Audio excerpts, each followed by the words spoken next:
Hello, my YouTube family. I'm the Crime Whisper, and tonight, I'm here to guide you into another haunting journey. I know many of you use these stories to fall asleep, and that's perfectly okay. Just remember to like the video and subscribe to the channel before you drift off. Also, tell me in the comments where are you watching from and what time is it right now. Now, settle in, get comfortable, close your eyes if you like. Let's begin. New Zealand, a land renowned for its majestic landscapes and peaceful communities, but even in paradise, darkness can take root while the country sees fewer major crimes compared to others. One case pierced its calm facade, like a thunderclap across a quiet sky. This is the story of Michael Calloway, once celebrated as a visionary businessman, later unmasked as the architect behind one of the largest financial crimes in New Zealand's history. Born in 1967 in Auckland, Michael Calloway was the privileged son of a prominent real estate developer with his father's wealth and connections. He received the best education, traveled extensively, and mingled with high society from a young age. By his early 30s, he had established himself as a rising star in finance. He founded the Calloway Investment Group, promising high returns through smart, secure investments. Clients flocked to him, ordinary citizens, retirees, corporations, all chasing the financial security he claimed to offer. And for a while, he delivered on paper, at least, but behind the scenes, Calloway's empire was a facade. Rather than investing funds, he was running a Ponzi scheme, money from new investors to pay old ones, creating the illusion of profit for nearly 15 years. It worked. He avoided scrutiny, expanded his operation into the billions, and lived a life of luxury. Multiple homes, exotic cars, high society events. He made generous donations to charity, funded scholarships, even supported public infrastructure, for embedding himself in the good graces of society and shielding his true nature. The fall built tension, but in 2013, the global economy wavered, and with it, Calloway's web of lies began to unravel. Investors started pulling out, expecting the same steady returns they'd always received, but there were no real profits, just shifting numbers and fake statements. Regulators began digging. Employees noticed irregularities. And then came the breaking point. A young financial analyst named Daniel MacArthur, new to the firm, sharp-eyed and idealistic, began noticing inconsistencies that couldn't be explained away. In late 2013, he filed a confidential report to the Internal Compliance Department. It outlined troubling anomalies in fund transfers, suspicious earnings reports, and missing data.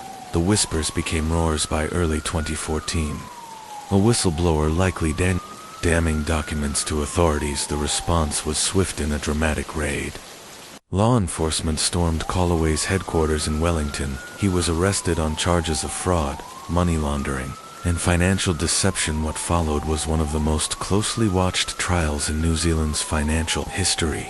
Over 15,000 victims had lost their savings, amounting to over NZD 35 billion. Many were retirees, families, lost homes, businesses, folded futures, vanished. During his trial, Calloway showed little remorse. He claimed the collapse was due to market conditions, refusing to admit the fraud was intentional, but the evidence was undeniable. Nail sledgers, testimony from former employees. He was convicted on multiple counts and sentenced to 30 years in prison, the harshest sentence for financial crime in New Zealand's history. Aftermath: reflective, somber tone.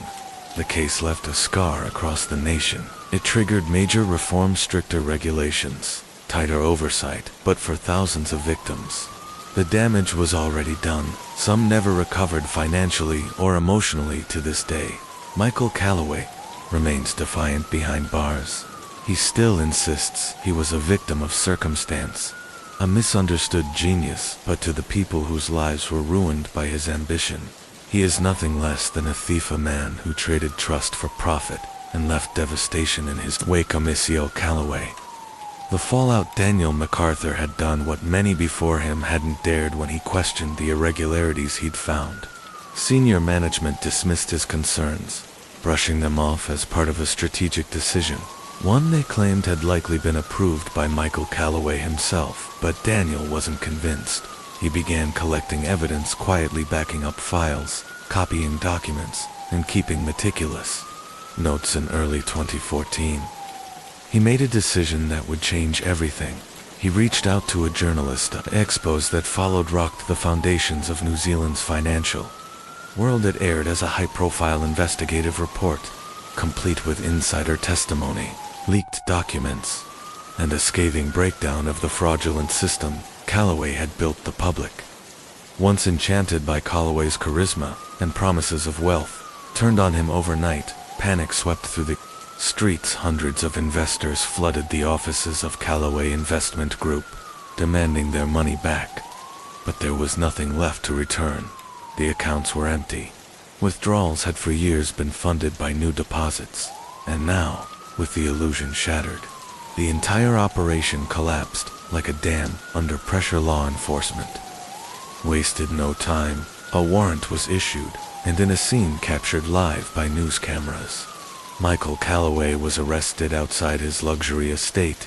He didn't resist, he didn't speak. The man who once commanded boardrooms with ease now stood in silence, hands cuffed, his empire crumbling behind him. His investigators dug into the company's records. The full extent of the fraud became horrifyingly clear. Over 15,000 victims, more than $35 billion. NZD. Lost. Entire retirement funds were wiped out. Families lost homes. Small businesses collapsed. The dreams of thousands were obliterated by one man's deceit. The trial, a master of denial. At his trial, Calloway remained composed, still donning tailored suits, still carrying himself like a CEO rather than a criminal. He refused to accept responsibility. He blamed the economy, citing unforeseen market conditions as the reason for his firm's collapse. But the evidence told a different story. Witness after witness took the stand. Former employees, many overcome with regret, confessed their suspicions and, in some cases, their complicity. They spoke of falsified reports, shifted funds, and an unrelenting pressure to maintain the illusion. The verdict was swift. Calloway was sentenced to 30 years in prison, the harshest penalty for a financial crime in New Zealand's history. In the courtroom, emotions boiled over. Some victims wept in relief, others raged, insisting that no sentence could undo the devastation he had caused. As Calloway was led away in chains, the man who had once stood atop New Zealand's financial elite was now just another inmate. The aftermath, a country in recovery. The months that followed were marked by chaos, legal proceedings, asset seizures, endless headlines. His properties, estates, penthouses in Auckland, private villas in Queenstown were auctioned off. The proceeds were distributed to victims, but the damage had already been done. The money was gonna lost in risky offshore trades or spent on lavish indulgences that could never be undone for most victims. The restitution they received was insultingly small, mere pennies against the futures they'd entrusted to him. But this wasn't just about money. It was a national wound, a deep sense of betrayal. Calloway hadn't just stolen dollars, he'd stolen futures, security, and hope. Retirees who once dreamed of peaceful world travel were now forced to consider part-time work well into their 70s. Parents who had saved to buy homes for their children now found themselves barely getting by. Even the charities Calloway had donated to were left grappling with guilt. Sure, if they had, unknowingly, become tools for laundering stolen wealth. The media frenzy, the man behind the mask. The media refused to let the story die. Documentaries surfaced, podcasts analyzed his rise and fall. Investigative reporters tracked down former investors, employees of Calloway's, distant relatives desperate for answers. Who was this man really? Some painted him as a cold, calculating fraud. Others, particularly those who had once worked closely with him, described a man who may have started with good intentions but was eventually buried by the weight of his own deception in prison. Calloway remained silent. No interviews, no statements, no appeals. For the first time in his life, he was powerless. Life behind bars A fall from glass to concrete prison was nothing like the penthouse suites and exclusive lounges. Calloway once knew the floor-to-ceiling windows were replaced with cold, windowless walls. Tailored suits gave way to institutional uniforms. The world of privilege, influence, and control was gone at first. He clung to the illusion of dignity, reading legal books, keeping to a routine, working out to maintain some semblance of control, but reality soon set in here. Wealth meant nothing, status meant nothing. He was just another number in the system. Those first weeks were a brutal shock. He had never been spoken to with contempt, never waited in line for food, never had his every move monitored. His voice ignored his walk, once proud and commanding, became slow and slouched. The arrogance that had once defined him began to erode under the weight of concrete walls and barred windows. Legacy erased a name that won't be forgotten. Back outside, the world moved on. Financial institutions restructured. Reforms were passed, some named after him, to prevent future frauds of this scale.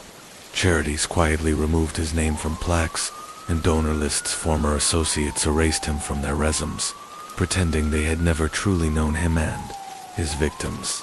Some found strength in the wreckage, becoming activists, working to protect others from the same fate. Others struggled, their financial security forever shattered. Michael Calloway faded into obscurity occasionally.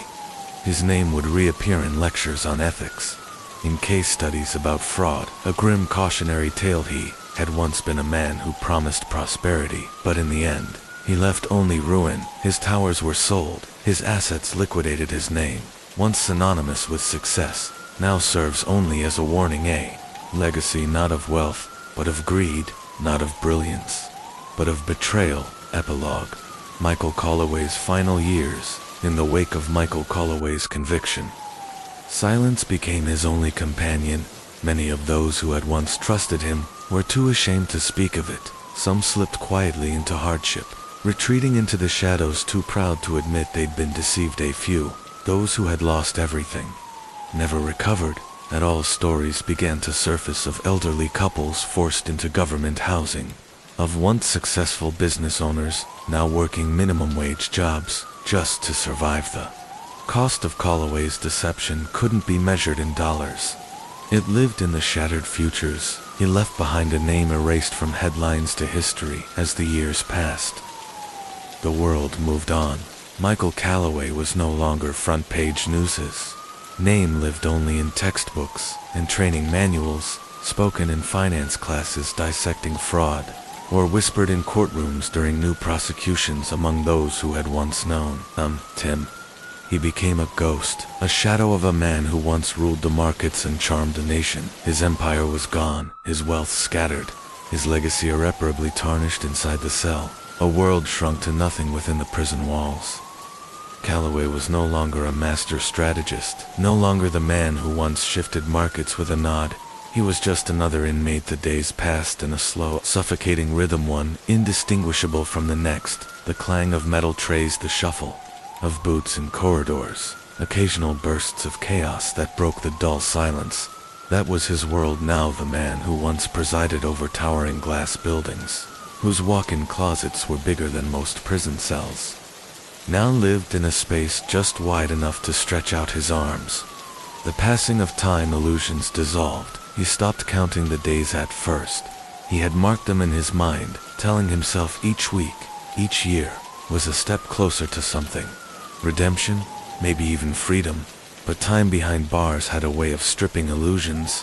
There were no more plans, no backup strategies, no clever angles to maneuver. The moment the gates closed behind him, his power vanished. The world forgot a man. Unwritten. The media had long since moved on. New scandals had emerged. New criminals took the spotlight occasionally. His name resurfaced, usually in think pieces about regulatory reform, or lists of the world's most notorious financial fraudsters. His once sharp features had softened. The effortless arrogance in his posture was gone. He had become a cautionary tale told in corporate seminars and university lectures, another name etched into the wall of disgrace. The letters stopped, alone with consequences. The letters stopped coming in the early months. They had flooded in, Some angry, some hopeful, some from reporters, hoping he'd tell his side of the story. Even a few strangely came from those who still saw him as a tragic figure, but over time, the world let go. He became irrelevant. The only mail he received now came from the prison librarian, quiet man who sent him books, not finance manuals or economic reports, but novels, stories of ambition, collapse, redemption, tales of men who had once built empires only to lose them all. The ghost of his empire night whispers. Calloway read them first with disinterest, then with a sense of reluctant recognition. There was poetry in it, he supposed, at night, when the prison was still. The memories crept in the applause of conferences, the eager eyes of investors, the intoxicating rush of command. And then the gavel, the cuffs, the final, inescapable end, the greatest lie, believing he was different. Regret arrived quietly, long after the headlines had faded, not just for what he'd done to others, but for the lies he'd told himself. There had been a time when he believed he was untouchable, that he could keep the illusion going forever, that he was smarter than the system, above the rules, that he was different. But the rules caught up. They always do. A world without him knew names, new rules. The financial world moved forward. New faces replaced his, new systems were built in the wreckage of his downfall. Reforms named after him closed. The very loopholes he had once exploited. His former colleagues scrubbed his name from their biographies. His allies reinvented themselves, distancing their brands and reputations, and his victims. He often thought of them in the late hours. Did they still curse his name? Did they find peace? Did they rebuild? He would never know, and perhaps that was the deepest punishment of all. Not the prison, not the silence, not the fall from grace, but the knowledge that he had become nothing more than a warning. Asterisk. The end of a man from tycoon to nobody. There was no redemption arc, no surprise exoneration, no memoir or apology. There was only time, and the relentless monotony of prison life. Calloway's belief that he could fight his way out eventually faded too. He had pored over legal books, hoping for a loophole, filed appeal after appeal, each one denied. He wasn't facing a setback. This wasn't temporary. This was his life. Surviving the system, rules unwritten. He adapted. The suits were gone, replaced by plain prison uniforms. The taste of aged wine and fine meals became memories. The strategic conversations of elite finance gave way to the rough, tired voices of inmates. He learned the unspoken rules, who to avoid, which guards could be reasoned with, how to stay invisible. Words no longer carried weight.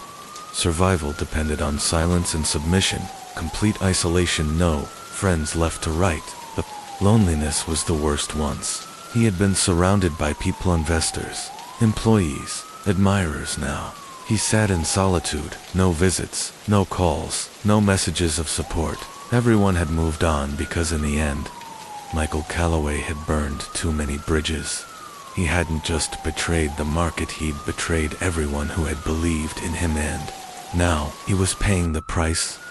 Michael Calloway's segment, glimpses of the outside world, came in brief flashes, muted news reports flickering on the communal television, or passing comments between guards about market shifts or corporate scandals. Michael listened carefully, clinging to each sliver of information. But it was never enough. The world beyond these walls was changing, evolving while he remained still, frozen in a timeline that no longer existed. The strategies he once mastered, the trends he had predicted with ease, they were relics now. Just like him, he was obsolete at times. He told himself this was justice, that the lives he ruined, the people he deceived, they deserved accountability. But the human mind isn't designed for endless self-condemnation. Even in his darkest hours, there was always that small voice inside, whispering justifications, making excuses. He hadn't meant to destroy lives. He hadn't planned for any of this. He had only wanted more success, more power, more control, and in chasing it, he had lost everything. Regret didn't come all at once. It didn't crash like a wave. It crept in slowly, like a fog. It arrived in the silence, in the stillness of prison nights, when there was nothing to distract him. He thought about the choices he made, the moments he could have walked away, but didn't. The people who believed in him, trusted him, built their lives around him. Were they now? Did they still carry the sting of betrayal? Or had they moved on, erased him from memory like a bad investment? Outside, the market continued to rise and fall. Fortunes were still made, and lost new names had replaced his in the financial elite. But the world had not mourned the fall of Michael Calloway. It hadn't paused to acknowledge his downfall. It simply moved on. He had once shaped industries, dictated the flow of wealth. Now he was nothing more than a footnote, a cautionary tale for those who believed themselves untouchable. There was no dramatic moment of redemption, no grand revelation, just time slow, grinding, unrelenting. His identity faded, his mind dulled, and all that remained was the echo of who he used to be. He had once imagined prison would be loud metal doors slamming, voices raised in anger, but it was the silence that unsettled him most, a silence so thick it became a presence. Case 2. The town of Orange, Australia, was the kind of place where people left their doors unlocked, where the air was crisp with eucalyptus, and the streets were lined with heritage buildings. A town built on community, quiet, unassuming, safe. But in 2012, that peace would shatter. A single crime would scar the heart of Orange forever, its darkness spreading far beyond the town's borders. The man at the center of it all was Daniel "Danny" Price, a 42-year-old handyman, known by most and remembered by few. He fixed fences, painted porches, repaired broken windows. He was just another face in the crowd, and that's exactly how he liked. Heath had no record, no history of violence, nothing that would set off alarms, but underneath the stained overalls and calloused hands, Danny Price was quietly unraveling. He was a drifter, never staying long in one place, never letting anyone get too close. He lived alone in a crumbling house on the edge of town, its porch sagging under the weight of time, its windows perpetually covered, as if hiding something from the world. And it was for years. Danny had harbored a secret, one that would only be revealed on a cold winter morning in June 2012, when police, responding to a missing persons report, forced open his door. What they found inside would horrify not just the people of Orange, but the entire nation. The first thing that hit them was the smell, a putrid mix of decay, mildew, and something unmistakably metallic. The stench clung to the air, to the walls, to their very skin. Inside, the house was a hoarder's nest, piles of yellowed newspapers, rotting food, and discarded clothing. But the true horror waited in the back room, a space no larger than a closet. Authorities discovered the remains of two individuals, both reported missing months earlier. Their bodies were wrapped in plastic, stacked like forgotten objects in a dusty corner. But that gruesome scene was just the beginning. As investigators dug deeper, they unearthed more remains of a horror that had gone undetected for far too long. Danny Price wasn't just a handyman. He was a predator, a collector of lives, and for years, he had operated in the shadows, unnoticed and unchallenged. Now, his carefully guarded secrets were spilling into the light, exposing a level of darkness no one in the quiet town of Orange had ever imagined. News of Price's crimes sent shockwaves through the community. This wasn't the kind of place where evil lived. People in Orange prided themselves on their trust in one another, their sense of safety. But that trust had been shattered suddenly. Neighbors eyed each other with suspicion. Parents clutched their children closer. Doors were dark, and once familiar streets felt foreign and cold. It was as if the darkness that had long lingered in silence was now in the air itself. What began as a missing persons case rapidly evolved into one of the largest forensic investigations in Australian history.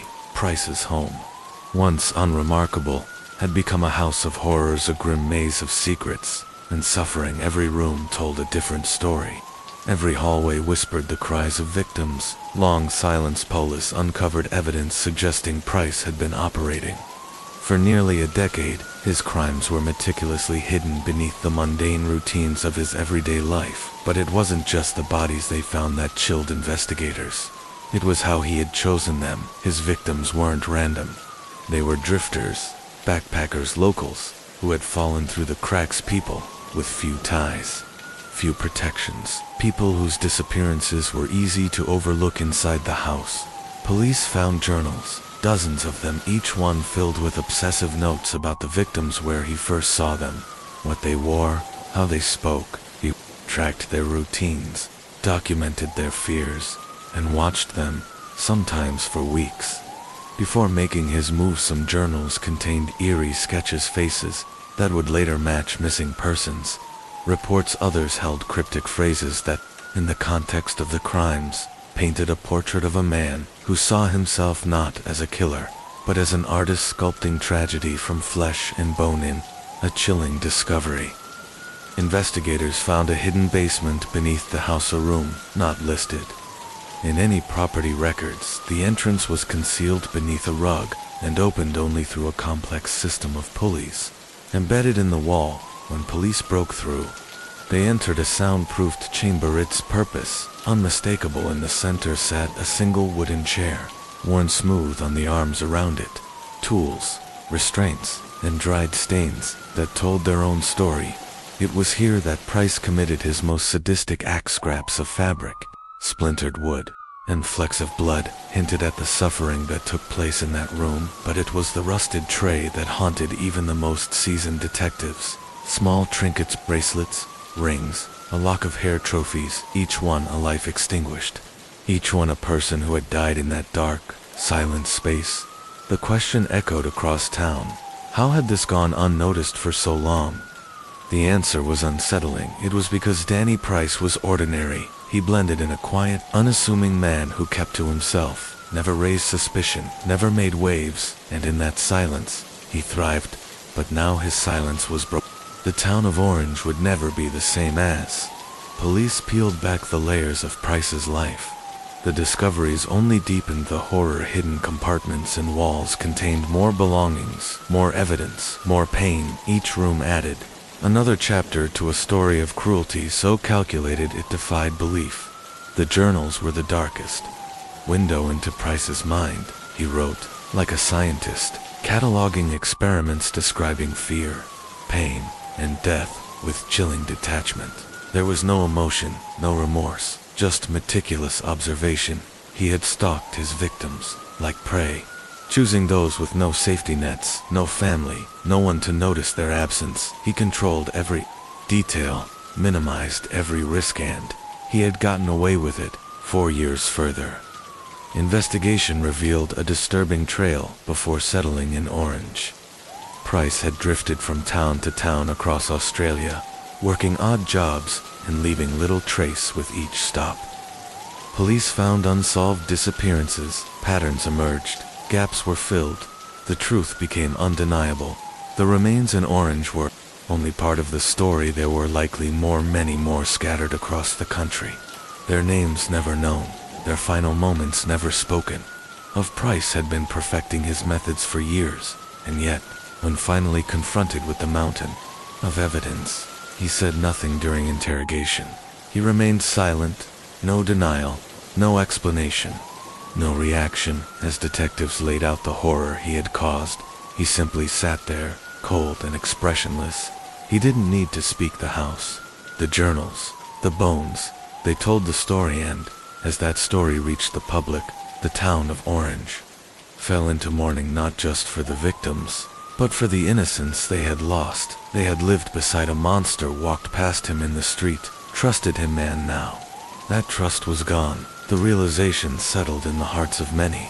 If someone like Danny Price could exist unnoticed among them, who else might be lurking in the shadows? The crimes of Danny Price shattered more than just lives.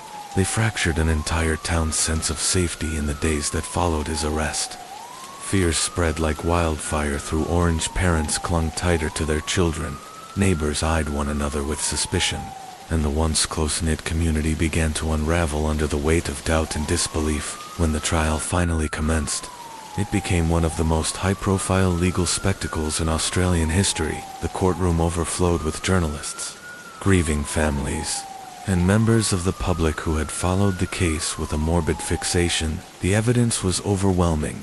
DNA traces, surveillance footage, and Price's own meticulously kept records. There was no question of his guilt. The only mystery that remained was just how far his crimes had gone, but Price offered no answers even as victims' families pleaded for the truth. Even as prosecutors exposed every vile detail of what he had done, Price sat in cold silence. His face was expressionless. His posture never shifted. It was as if he had already accepted his fate long before the trial began. In the end, he was sentenced to life in prison without the possibility of parole. For some, it was justice. For others, it was nowhere near enough. Too many questions lingered. Too many lives remained unaccounted for. He had taken his secrets with him. The home where he had lived, the house that had once appeared so ordinary, was demolished, its foundations torn up, the land left untouched, barren, as though the earth itself refused to allow anything new to take root there. But the psychological scars he left behind could not be bulldozed. The town of Orange would never be the same for those who had once known Danny Price, who had waved to him at the mailbox or shared idle chit-chat in grocery store aisles. The truth was almost too horrific to grasp. He had walked among them, unnoticed, hidden in plain sight, and that, more than the crimes themselves, was what haunted them most inside prison. Price was stripped of all control, transferred to a maximum security facility, a place reserved for those society deems beyond redemption. He became just another number, watched around the clock, isolated, contained. But Price didn't react as expected. There were no outbursts, no breakdowns, no pleas for leniency. He did not engage with other inmates. He formed no alliances. He did not even resist the crushing silence of isolation. Instead, he seemed content, as if the game had ended the moment he was caught, and he'd already made peace with that. To the guards, this was unnerving. They were used to seeing men unravel. Price simply existed. Calm/silent and detached, not like a man defeated, more like one who believed his story had already been told. Meanwhile, Orange struggled to heal. Though the house was gone, its memory lingered like a shadow over the neighborhood. The land became a place of hushed whispers and quickened steps, a space no one wanted to live near, let alone rebuild upon. For the victims' families, closure remained out of reach. A life sentence could not bring back what they had lost. Price had inflicted wounds that time refused to close, and even in his imprisonment, he continued to hurt them, not with actions, but with the silence that left so many questions unanswered. Investigators, refusing to give up, kept digging. They pored over his journals, disturbing records that hinted at more victims than had ever been found. Names that didn't match any active case files.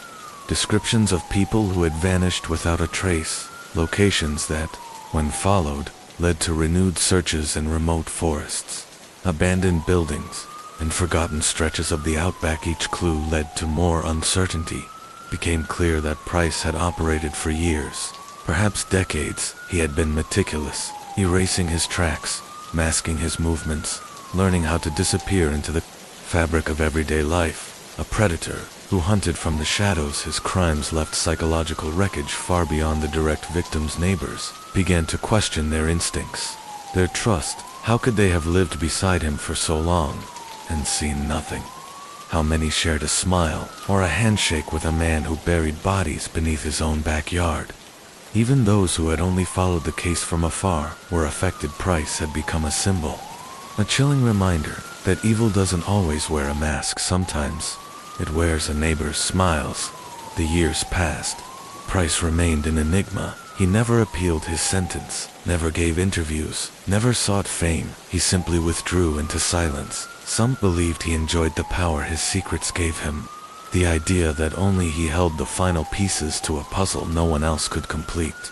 Others thought he simply no longer cared, that the thrill was gone once he no longer held sway over another soul. Still, the investigation continued. Law enforcement and criminal profilers examined every detail of his life, hoping to unearth more victims or finally put names to the nameless figures he had mentioned in his writings. Some of the missing persons cases, now tied to him, stretched back more than 30 years. His movements had spanned the entire continent, but one truth remained unavoidable. no matter how much they found. There would always be more that remained lost. Danny Price had built a legacy of silence, and silence cruel, impenetrable, unforgiving, was all he had left behind. The full scope of Danny Price's crimes proved to be an immense challenge, one that refused to stay contained within national borders. Investigators reached out to international agencies, especially in countries Price had visited in his younger years. They were searching for echoes of his signature, and in some places, they found them unsolved disappearances, cold cases with eerie similarities to his known methods victims, whose profiles matched the ones he'd written about in disturbing detail even in death. Danny Price refused to be forgotten. His name began to appear in criminology courses, dissected by students and experts alike. Psychological profiles were built and rebuilt, each trying to make sense of the monster behind the mask. True crime, documentaries, books, and podcasts examined every fragment of his life, but for the families left, shattered in his wake. He was never just a case study, never just a chapter in a textbook. He was the man who tore their lives apart, a nightmare that left a permanent scar in Orange. The echoes of his crimes still hung in the air. The town had tried to heal, to reclaim a sense of normalcy, but some wounds run to deep streets that once felt familiar now carried an invisible heaviness. A quiet reminder that safety is never truly guaranteed somewhere. Buried beneath the vast Australian landscape, beneath undisturbed soil, and inside forgotten corners, answers still waited. Years passed, but the shadow of Danny Price never truly disappeared. He became a whispered legend, a specter lurking in the collective memory of Australia. Enthusiasts and theorists dissected every thread of his case. Psychologists studied his mind, trying to unlock what turned him into a predator. But no matter how many theories were proposed, one truth remained unshakable. Danny Price had left behind damage that could never fully be undone. The people of Orange tried to move on. Some did, especially the younger generation, those who hadn't lived through the nightmare. Firsthand, they saw the town for what it was now, not what it had been under Price's reign of terror, but for those who had been there, who had lost someone, or lived with that persistent fear. The trauma still lived just beneath the surface. Some packed up and left, unable to bear the weight of memories. They moved to new cities, desperate to escape the streets Price once walked, and the empty lot where his house had stood. Others stayed. They were determined to reclaim their home, to not let a monster dictate their future. But there were still places in Orange that no one wanted to touch, spaces left to the elements, overgrown, abandoned, and steeped in silence. The land where Price's house once stood became one of them. Developers tried to build there. Each time something stopped them. Investors backed out. Buyers grew uneasy. It didn't matter that logic told them land was just land, that history didn't cling to stone and dirt. The unease was stronger. The stories only grew with time. Locals claimed to hear strange sounds at night, whispers, muffled sobs, movement just beyond the streetlights. Some swore they saw figures standing in the empty lot, watching. Whether it was trauma, imagination, or something else, no one wanted to investigate too closely. Law enforcement, though officially finished with the case, never truly closed the file. There were too many questions, too many loose ends. Every so often, a new investigator would revisit the evidence, hoping for a missed clue. Cold cases from across the country were cross-referenced with Price's movements, and what they found was chilling. The patterns were unmistakable. Disappearing persons' bodies discovered in remote areas, details that matched Price's gruesome methods. Not all the links could be proven. Some cases were too old, the evidence to faint, but it became clear that the body count had always been underestimated. He had killed more than those found in his backyard. He had killed across years, across states, slipping through the cracks, leaving only whispers behind. Some families, long haunted by unanswered disappearances, were contacted. They were given the grim possibility that their missing loved one had been one of his foursome. It was closure, not the kind they wanted, but closure nonetheless for others. It reignited grief they'd tried to bury. As the years rolled on, Danny Price transformed in the public mind. He became more than a murderer. he became a symbol of fear, of hidden evil, of the quiet horrors that exist just beneath the surface of ordinary life. Books were written, documentaries, filmed, psychological studies poured over every detail of his life, his behavior, his past, his stunning lack of remorse. Some labeled him a born predator, a man whose darkness had always been present. Others looked to nurture, to circumstance, to try and understand how he became what he was. But no theory changed the simple truth. He had taken lives, shattered families, and left scars no study could erase. The prison where he spent his final years continued on. Without him, his cell was emptied, cleaned, reassigned the guards, moved on. New inmates took his place. Yet every so often, his name would resurface. A new body discovered, a new case potentially tied to him in academic circles. He remained a cautionary tale, a chilling reminder of what can hide in plain sight. And somewhere, buried in the wilderness, beneath years of dust and silence, his secrets still lay undiscovered. Decades passed, but Danny Price's name remained etched into Australia's criminal history. A puzzle with missing pieces, a horror story that refused to fade. And some shadows are cast so long, they never really disappear. There were the occasional news specials, but there were also those who could never forget the ones who had been there, who had felt the fear seep into their bones when the truth finally came to light for them. Time didn't heal. Time only dulled the sharp edges of horror, never erased it. Some moved away, searching for peace, hoping to build a life untouched by the past. Others stayed unable or unwilling to abandon the place they had always called home, despite the shadows that lingered there.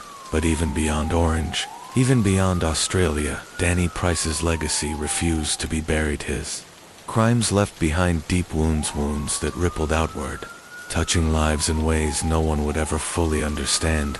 Families of his victims, some of whom hadn't even known their loved ones had fallen prey to him until years after his death, were left with questions that would never be answered. How long had he been hunting?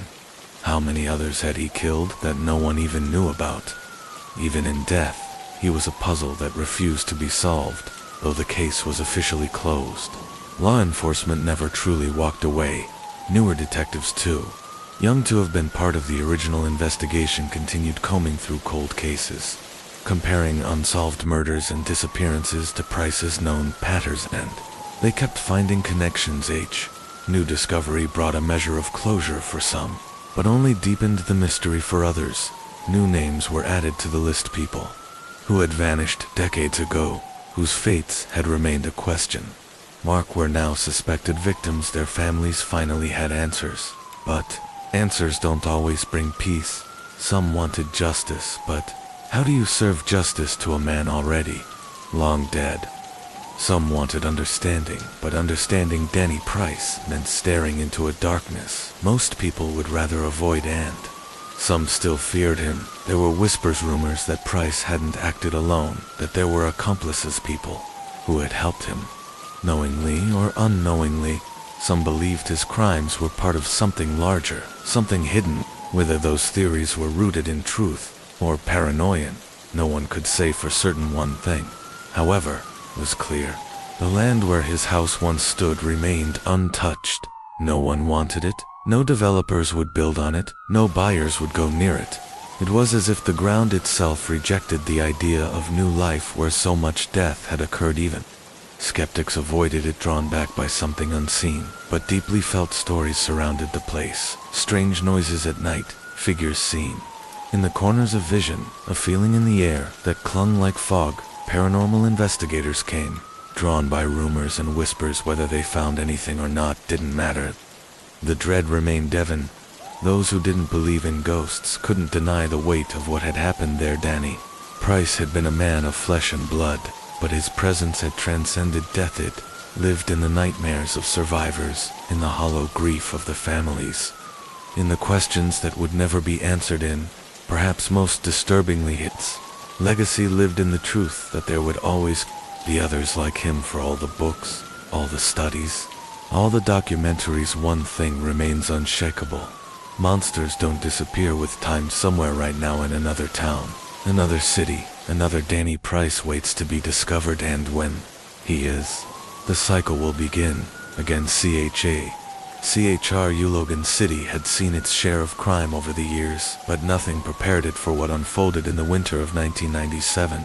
It was the kind of case that would embed itself in the memory of the community, turning a quiet suburban neighborhood into the backdrop of one of Australia's most chilling investigations, and at the center of it all was a man named Russell Kennett. First glance, Russell Kane was entirely forgettably at 42. He was the type of man you could pass on the street without a second thought. Quiet, polite when spoken to, he'd lived in Logan City for nearly 15 years without causing a stir. Carpenter by trade, Kane was known for his skilled hands and meticulous work. He took on home renovation jobs across the city, reliable, punctual, and precise, but beneath that calm, ordinary surface, something darker waited. Kane had grown up in rural Queensland, in a house governed by religious fanaticism and brutal discipline. His father, a harsh and unyielding man, imposed long hours of scripture, strict rules, and severe punishment for even the smallest mistake. His mother stayed silent at 18.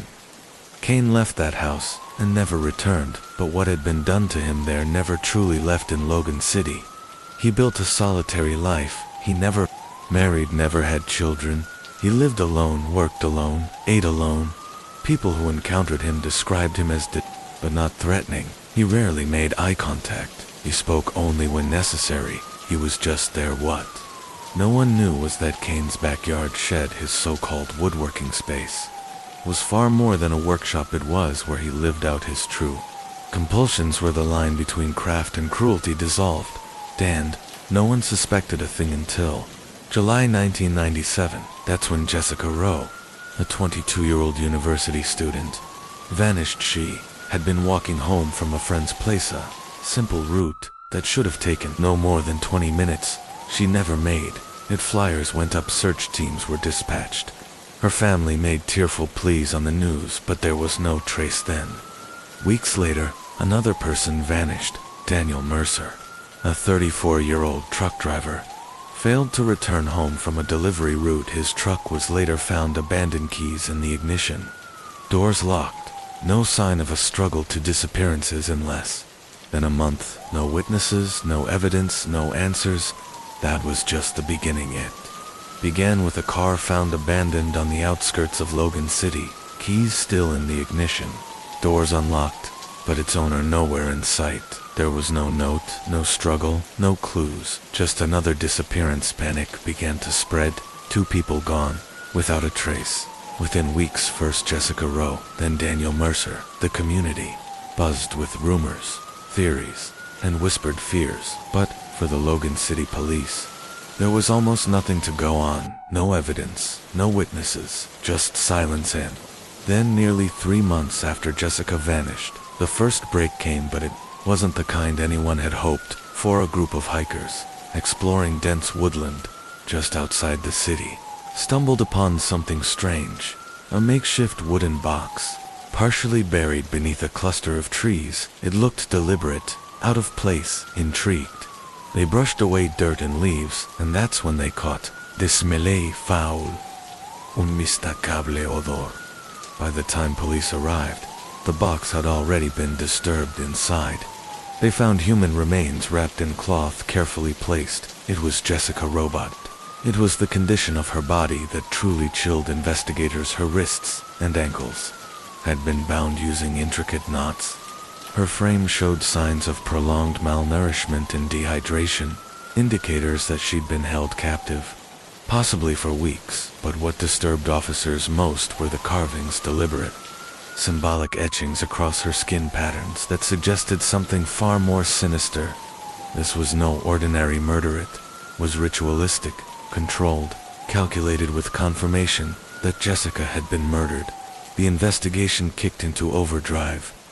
Officers re-examined her last known movements, interviewed friends and family, cross-referenced surveillance, and reviewed every missing persons report in the region. Still, answers were scarce, until a forgotten detail emerged from the archives. A 5-year-old police report. A woman claimed she'd been followed one night walking home.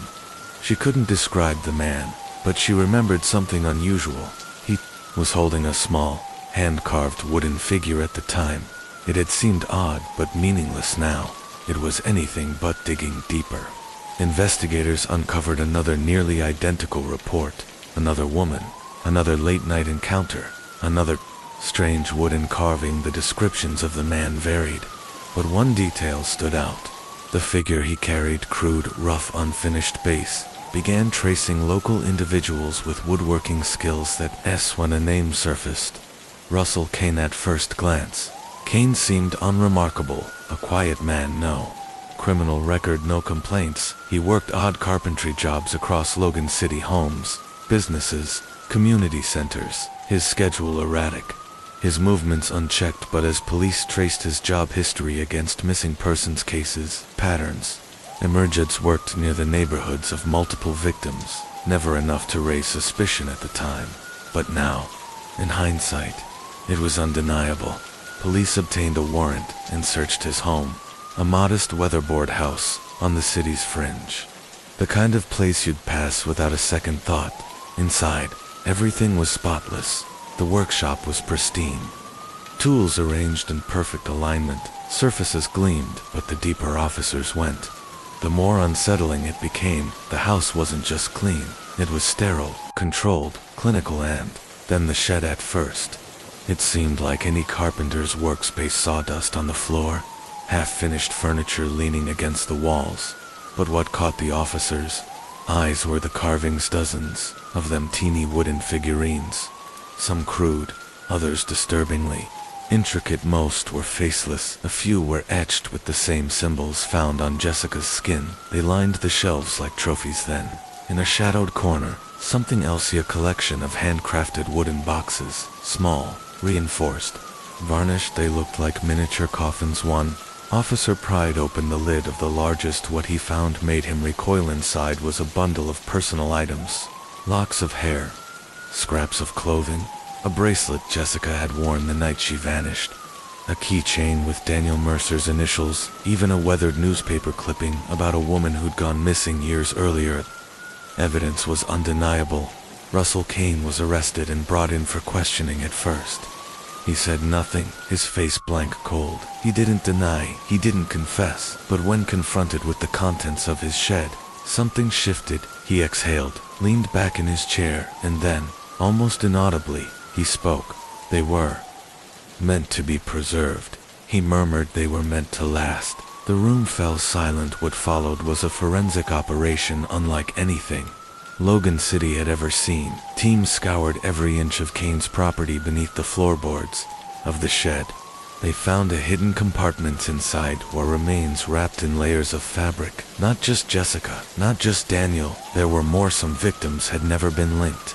Some had never even been reported missing. Runaways, transients, forgotten souls who had crossed paths with the wrong man. The total count rose to 8, possibly more. Each victim had suffered the same fate. Kidnapped, starved, bound, and killed. Their final moments spent beneath Kane's shed, surrounded by the grotesque artistry of their captors' obsession. And what investigators finally understood chilled them to their core.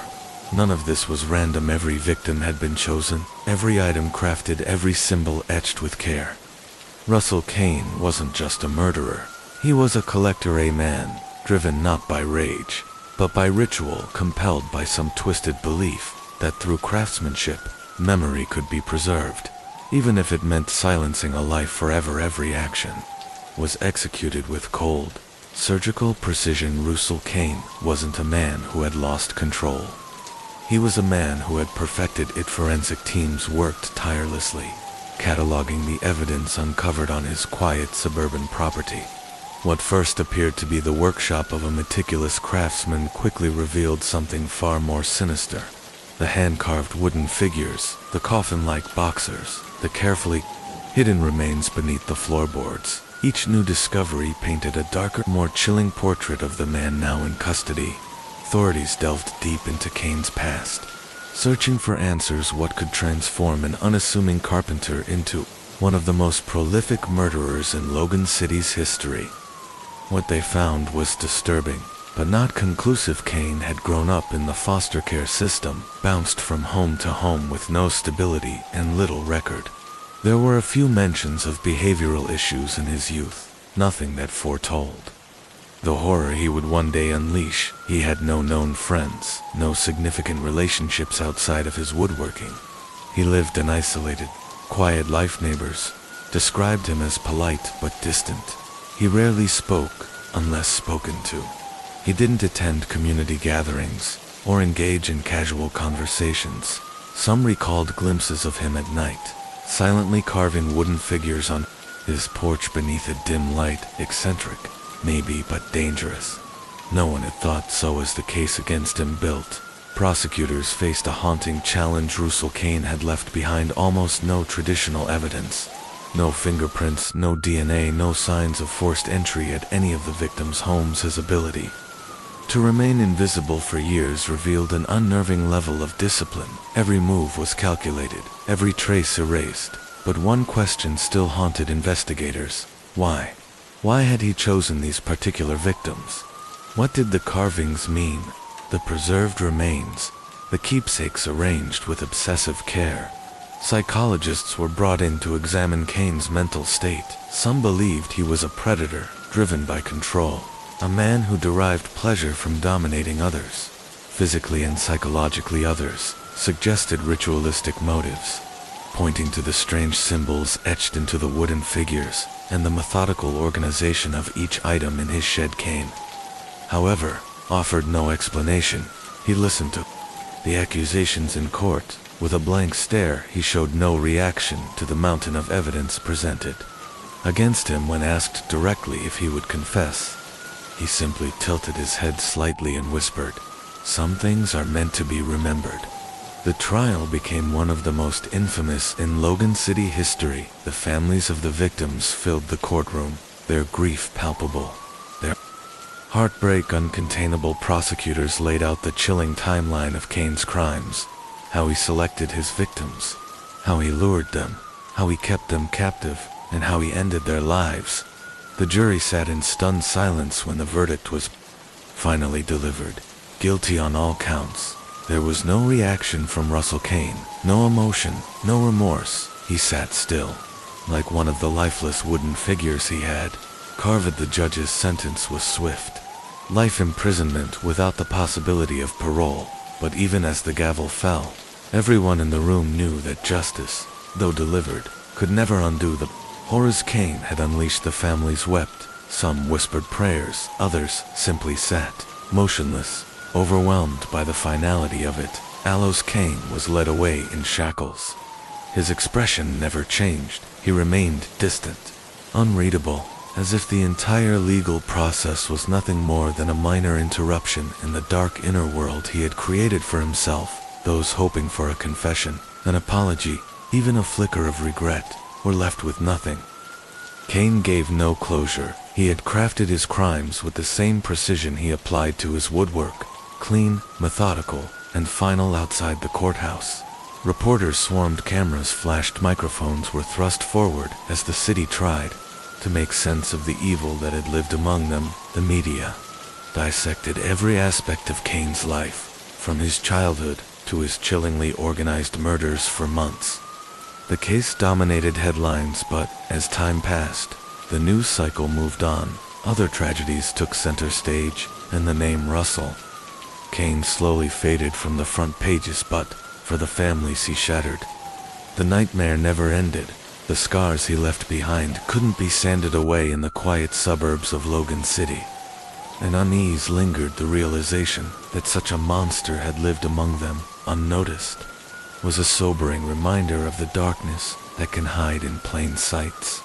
Parents locked their doors earlier. Neighbors watched more closely. That sense of safety was gone. Still, some couldn't let go. Metro sleuths kept the case alive online, dissecting Kane's cryptic courtroom statements, analyzing his carvings, searching for patterns. Some believed he chose his victims at random.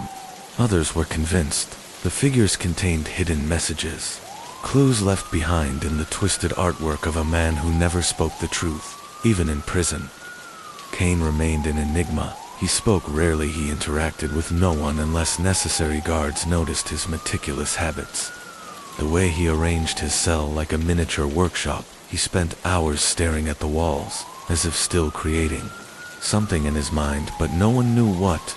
Years later, long after the trial had concluded, and the city had begun to forget, one final discovery reignited the nightmare. A storage unit, rented under a false name, was uncovered after unpaid fees triggered an auction inside. Investigators found crates filled with half-finished sculptures and carvings, but these weren't just pieces of wood, they were faces detailed, lifelike, and horrifying. Some looked pained, others wore eerily calm expressions, but what chilled detectives the most was that many of the faces didn't match any known victims. These were people who had never been reported missing. It raised the most terrifying question of all. Had Russell Kane's story truly ended, or had it only just begun? The storage unit, thick with dust and silence, whispered of lives that had never been found, of secrets buried in wood, waiting in the shadows for the investigators who thought the case was closed. The discovery shattered their certainty, because monsters like Kane don't always stop. Sometimes they simply go quiet until someone opens the wrong door. Some of the carved figures appeared to capture victims in their final, tortured moments. But what truly unsettled forensic analysts was this: not all of them matched known victims on Russell Kane's official murder list. There were more, at least a dozen additional figures, unnamed, unreported, absent from any police file. And then the carvings revealed something even more disturbing. Details no one outside the victims' families should have known: a scar hidden beneath a sleeve, a faint birthmark behind an ear, the precise constellation of freckles across a young girl's nose. Each figure was too accurate, too intimate, as if Kane had studied them obsessively, memorized their flaws, preserved their suffering with surgical precision. It sent a chill through every investigator who saw them. If these carvings represented real people, and all evidence suggested they did, then Russell Kane's true body count was far greater than authorities had ever imagined. And worse, what if some of those victims had never been found at all? Detectives dove into old missing persons files. They combed through cases long dismissed as teenage runaways or tragic accidents. Some carvings matched cold cases buried in dusty archives, but others had no paper trail, no photo, no report, no name. It was as if they had never existed at all. The media, smelling blood, reignited the story with feverish intensity. Kane's face once again dominated headlines. His name returned to nightly broadcasts and true crime specials, and for the survivors and grieving families, the nightmare began all over again.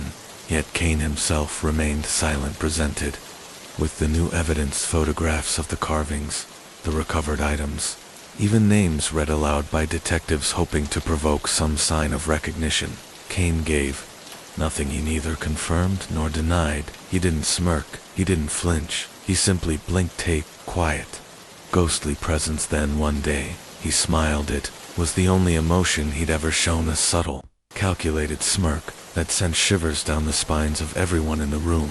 And in that moment, one haunting question took hold, a question darker than any they'd dared ask.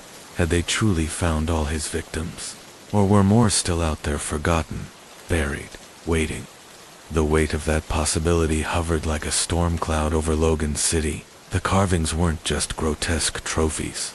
They were a gallery of pain, a secret museum of suffering. Each figure, each stroke of the blade, seemed to preserve not just flesh, but memory. Kane hadn't just killed, he had curated, obsessed, created a legacy of grief in splinters and wood grain. As forensic teams continued their grim work, they began recovering trace DNA from the carvings: blood, hair, fibers embedded deep in the wood. It became clear these weren't just representations, they were monuments, eerie tributes to lives extinguished. One forensic analyst, after days immersed in the horror, stepped back from a particular figure. It was smaller than the rest, delicate, childlike. Its eyes, carved with haunting realism, held no terror, only resignation. She whispered to her team, "This one doesn't match any missing persons files. Silence followed, cold, absolute. How many more were there? Investigators worked around the clock, mapping Kane's movements, old jobs, utility records, real estate purchases, traffic stops, trying to identify where and when he had struck, but what they uncovered only widened the scope of his cruelty. Kane hadn't confined his killing to Logan City. His reach spanned state lines from sleepy rural towns to bustling metro centers. The carvings were just the surface. A pattern began to form, subtle but unmistakable. Disappearances in New South Wales, unsolved murders in Victoria, victims thought to be unrelated now appeared disturbingly familiar. The nightmare wasn't over, it had only just begun. Old cases were reopened. Families who had long since buried hope were now forced to confront a brutal new reality. Their missing loved ones may have been part of Russell Kane's twisted tapestry. All along the media descended once more. Documentaries flooded streaming platforms. Investigative reporters hunted down distant relatives. Conspiracy theorists crafted wild tales, some insisting Kane had operated within a hidden network of like-minded killers. But one question echoed louder than the rest. Why did he keep the carvings? Why would a man so meticulous, so careful to avoid detection, create such damning evidence?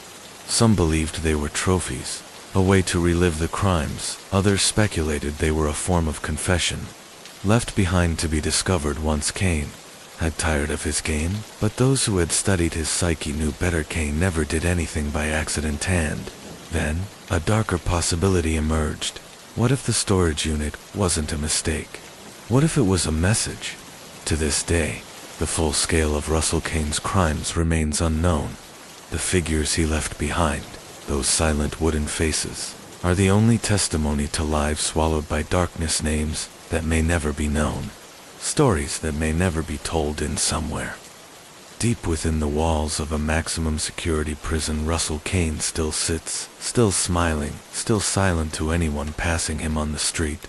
Samuel Whitmore appeared utterly unremarkably soft, middle-aged man who owned a small hardware store. He was the kind of person who attended church every Sunday, never raised his voice in public, and showed up at community barbecues with a polite smile and a plate of baked beans. He blended seamlessly into the rhythm of Traverse City, unnoticed, unthreatening, unassuming.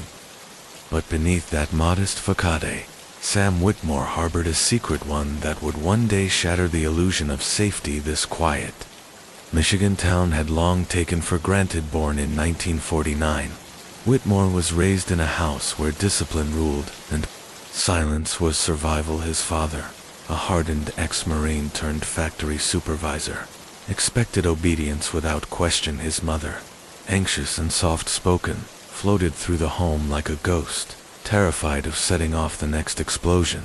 Emotions weren't expressed in the Whitmore household. They were buried by the time Sam was a teenager. He had already mastered the art of emotional concealment. A blank stare, a still jaw, a quiet nod. It was a mask that would serve him well in the decades to come. As adolescence passed without incident, no police run-ins, no behavioral red flags. He worked odd jobs, saved his money, and eventually opened Whitmore Hardware, a small, tidy shop in the heart of town. To most, he was just another hard-working businessman, the kind of man who remembered your name, recommended the right type of nails for your fence, and always handed you your receipt with a slight smile. But behind the walls of his shop, a darker side festered. What began as an obsession with control and surveillance gradually evolved into something more sinister. He studied people, watched, then memorized their patterns, and, eventually, he acted. In the early 1980s, a disturbing pattern began to emerge across northern Michigan. Drifters, hitchhikers, seasonal workers, people on the margins, people whose disappearances didn't make the front page. If they were reported at all, there were no witnesses, no signs of struggle, no bodies, just vanishing acts, one after the other, swallowed by the dense wilderness of Michigan. For years, local law enforcement treated these cases as tragic but isolated runaways, transients, victims of exposure. But in truth, they were victims of something far more sinister. something no one had yet dared to imagine that changed in December of 1987. A brutal winter storm had blanketed the forests outside Traverse City. In the aftermath, a hunter named Mark Lacey was tracking deer through the deep snow when he stumbled on something unusual.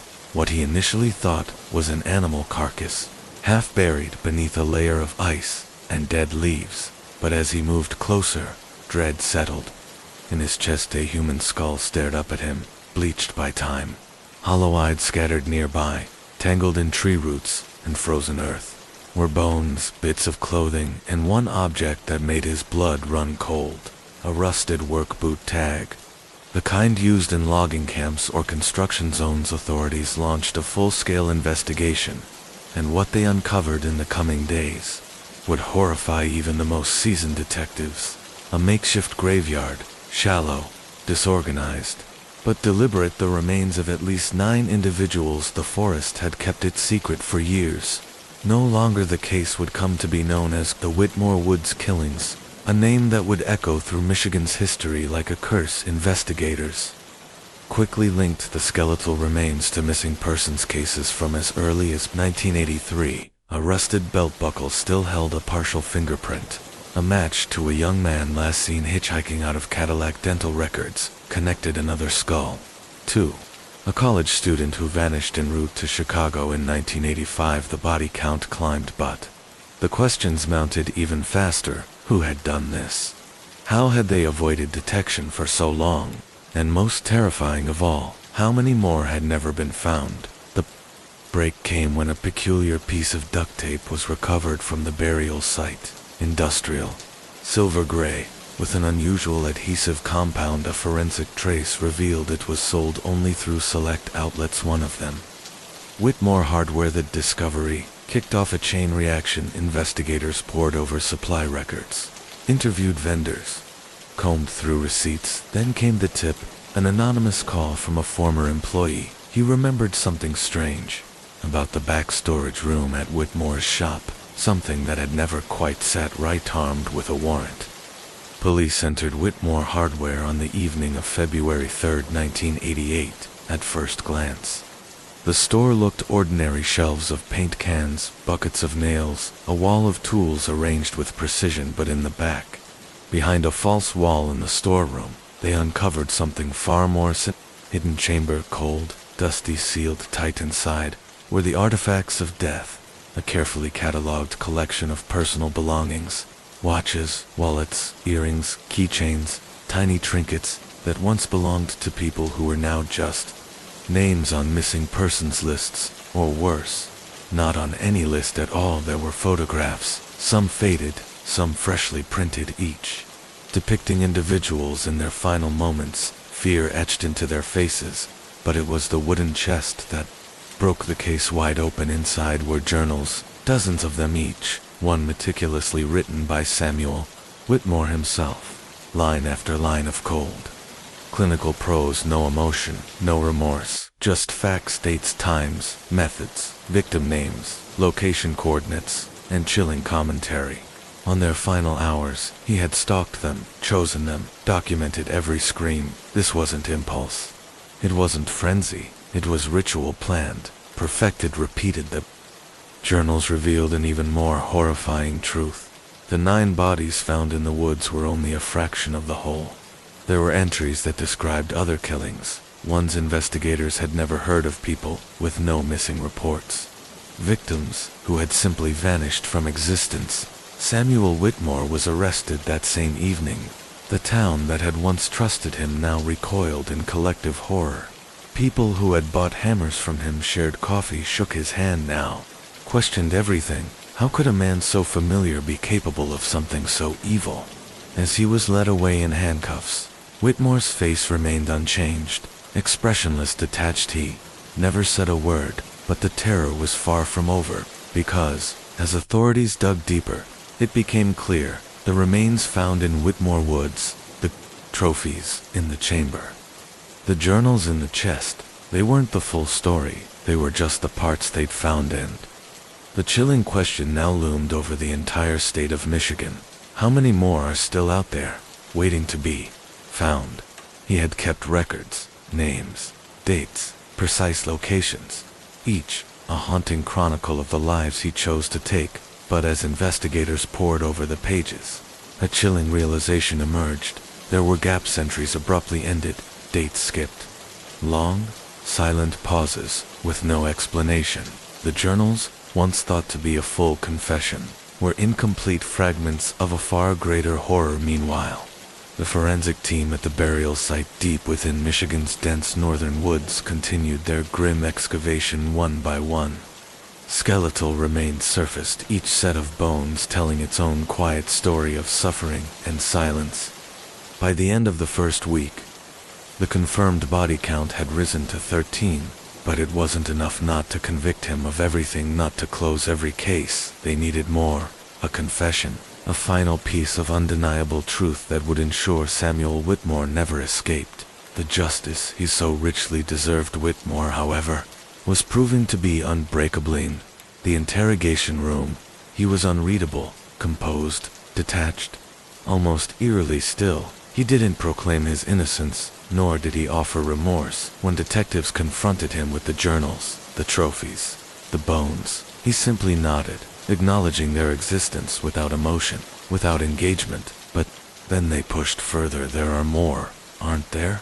one detective asked, leaning in, his voice low, deliberate. "We know this doesn't end at 13. We know there are more graves, more names, more families waiting for answers for the first time." Whitmore looked up, his eyes met the detectives, not with guilt, not with pride, but with something far worse, calculated indifference.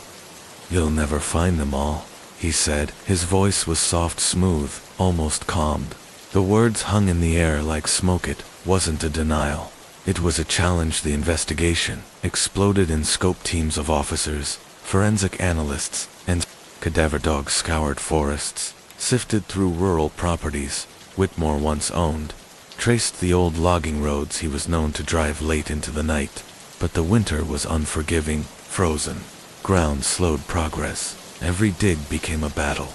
And just when they thought they'd found his final victim, another grave appeared, hidden beneath frost and time. As legal proceedings began, prosecutors faced a monumental task, not just to prove Whitmore guilty, but to ensure he would never walk free again. The evidence was staggering, yet the true horror of his crimes lay in the methodical precision with which they had been committed. He had been careful.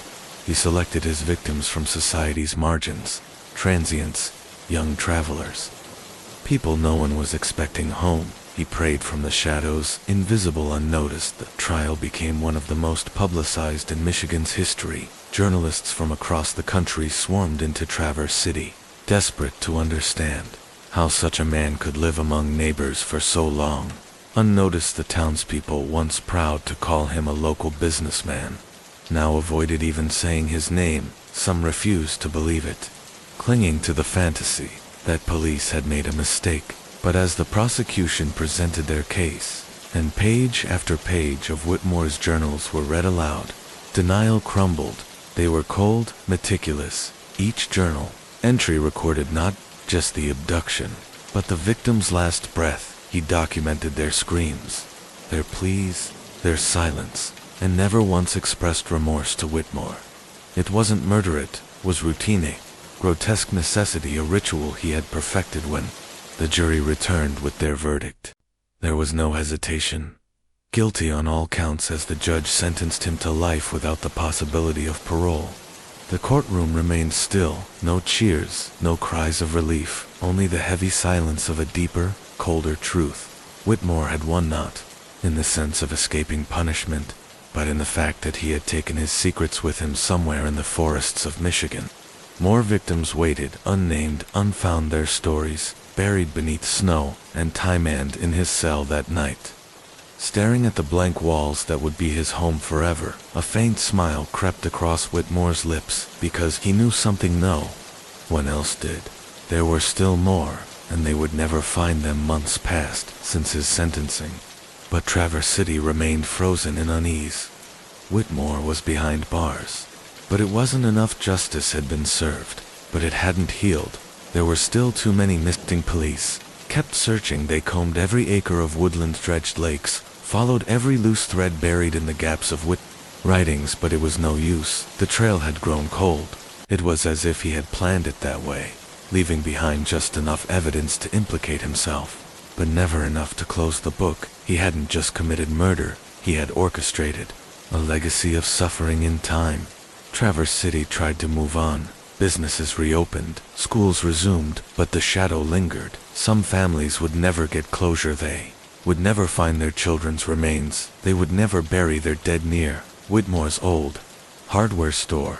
Houses were abandoned. No one wanted to live near the place anymore. The store itself stood empty, boarded up, a forgotten shell. Its sign still bore his name, though now it was layered with graffiti, smeared with hatred, transformed into a symbol of betrayal. Some wanted the building demolished, others wanted it preserved as a memorial, but no one could agree on how to bury the past. And then the nightmares began. It started with the children. Parents whispered about strange dreams, sons and daughters waking in the night, screaming about a man in the woods. They spoke of shadowy figures at their windows, of whispers in the dark, of footsteps that didn't belong. Children in town began whispering about nightmares, about cold, pale hands reaching for them through their bedroom windows. The police brushed it off at first, attributing it to trauma-induced hysteria after everything the town had endured.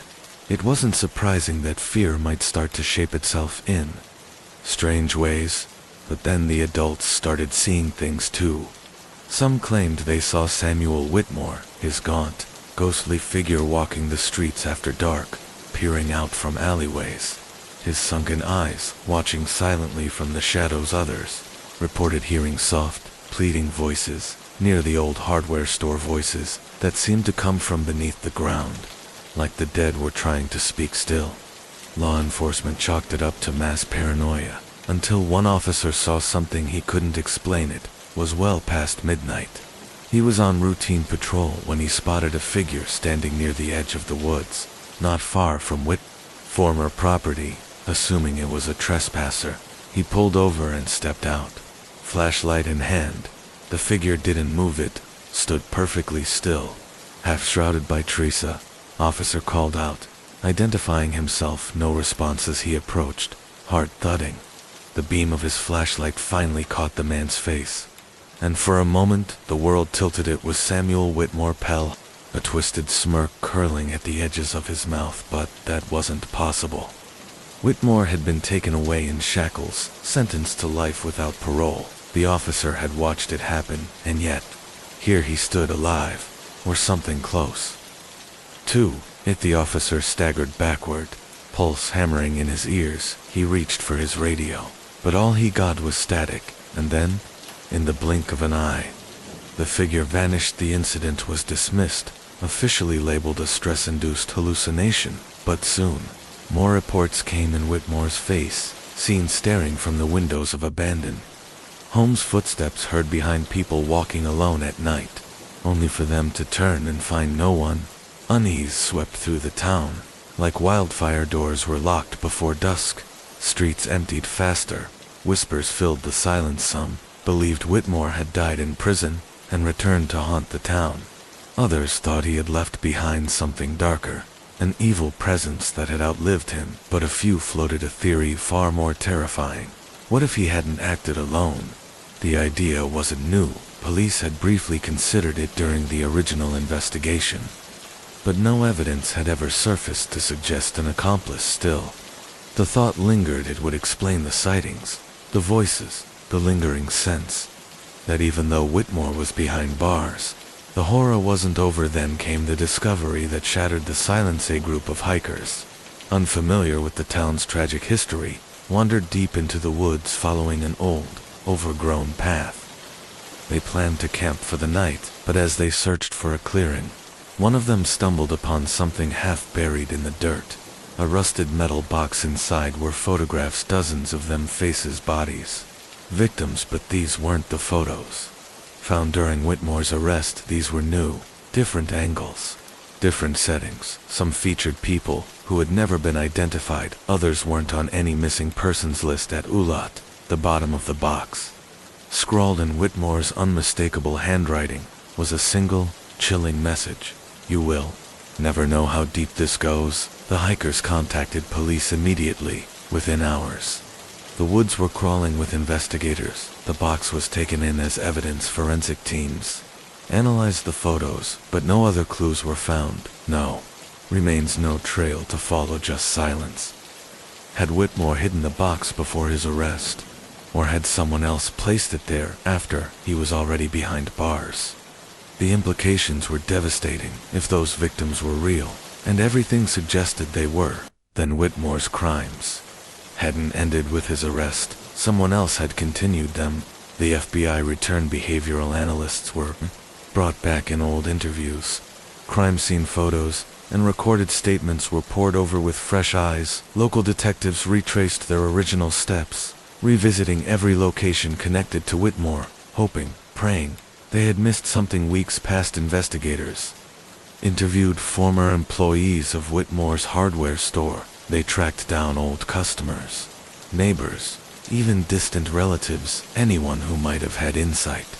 But no one reported anything suspicious. No one mentioned an accomplice then. One forensic analyst noticed something, a detail buried in plain sight in a photograph taken of Whitmore's basement. A stack of tattered notebooks lay on a workbench. Most had been dismissed during the original case, filled with incoherent scribbles, nonsensical diagrams, and bizarre ramblings, but one notebook had something different to the margins, written over and over in faint, shaky pen. Jonah. It wasn't the name of a known victim. It didn't match any of Whitmore's associates. At first, investigators assumed it was just another hallucinated persona, a phantom from Whitmore's fractured mind. But then a search of local records revealed something chilling. Years before Whitmore's arrest, a man named Jonah Briggs had lived on the outskirts of town, a reclusive figure, no criminal record, no family connections, just a string of odd jobs, and a small, isolated home near the woods. He had vanished shortly after Whitmore's arrest. Not moved, not relocated, vanished now. A new question took root, one even darker than the rest. Was Jonah real? Was he Whitmore's partner? Or was he something else entirely? Whatever the answer, the discovery of the photographs made one thing clear. The nightmare wasn't over, and somewhere, out there in the cold Michigan woods, someone was still watching. He never stayed in one place for long, always drifting. Then, just months before Sam Whitmore's arrest, a man named Jonah Briggs vanished. At the time, no one thought much of it. Jonah had always kept to himself, quiet, unremarkable, almost invisible. There were no signs of foul play, no urgent calls to police. People assumed he'd simply moved on, left town like so many others. But now, his name was turning up over and over again in Whitmore's notes, scribbled in margins, embedded in rants, circled and underlined like a clue screaming for attention. It raised a chilling question. Had Jonah Briggs truly disappeared, or had something much darker happened to him? The FBI wasted no time. Agents were dispatched to the last known address Jonah had lived in, an isolated, weather-beaten property on the outskirts of town. What they found there was a house lost to time. The lawn had vanished under a tangle of weeds. Windows were shattered, the siding was warped, and rotting teenagers had long since claimed it as a hangout spot, leaving behind graffiti, broken bottles, and the ghost of noise inside.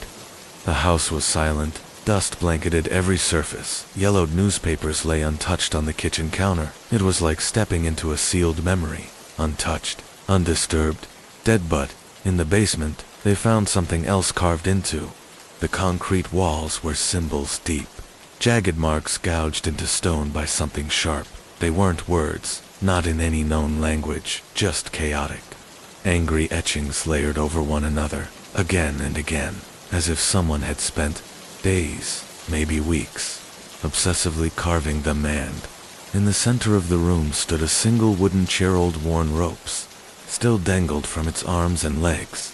The fibers darkened with something long since dried. It was clear something terrible had happened here. The forensic team descended. Every inch was scanned, sampled, analyzed. They searched for DNA, fingerprints, blood, anything that could place Jonah Briggs in that house, but what they found only deepened the mystery. There was no trace of him. No personal items, no DNA, no hair, no skin, no clothing, nothing. It was as if Jonah Briggs had never lived there at Alland yet. Neighbors remembered him. They swore they'd seen him walking the dirt roads late at night. They remembered the faint glow of a single basement light that always seemed to stay on. Some even recalled brief exchanges, nods, greetings, short, polite conversations, but none of them had ever stepped foot in his home. It was as if he'd existed only in passing, a shadow cast across their memories. Then a darker theory began to form, one that twisted everything. What if Jonah Briggs hadn't been one of Whitmore's victims? What if he had been his partner? The thought struck Traverse City like lightning. Panic rippled through the community. The idea that Whitmore hadn't acted alone was terrifying enough, but the possibility that his accomplice had lived among them, unnoticed, unchallenged, was something else entirely. And if Jonah had vanished just before Whitmore's arrest, only two conclusions could be drawn. Either Whitmore had eliminated him to cover his tracks, or Jonah Briggs was still out there. Whispers spread like wildfire. Paranoia bloomed. Neighbors eyed each other with suspicion. Strangers were watched. Doors were locked earlier than ever.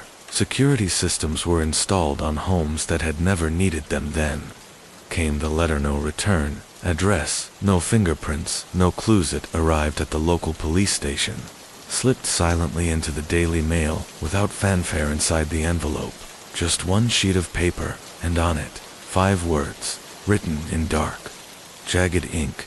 You should have stopped looking for a moment.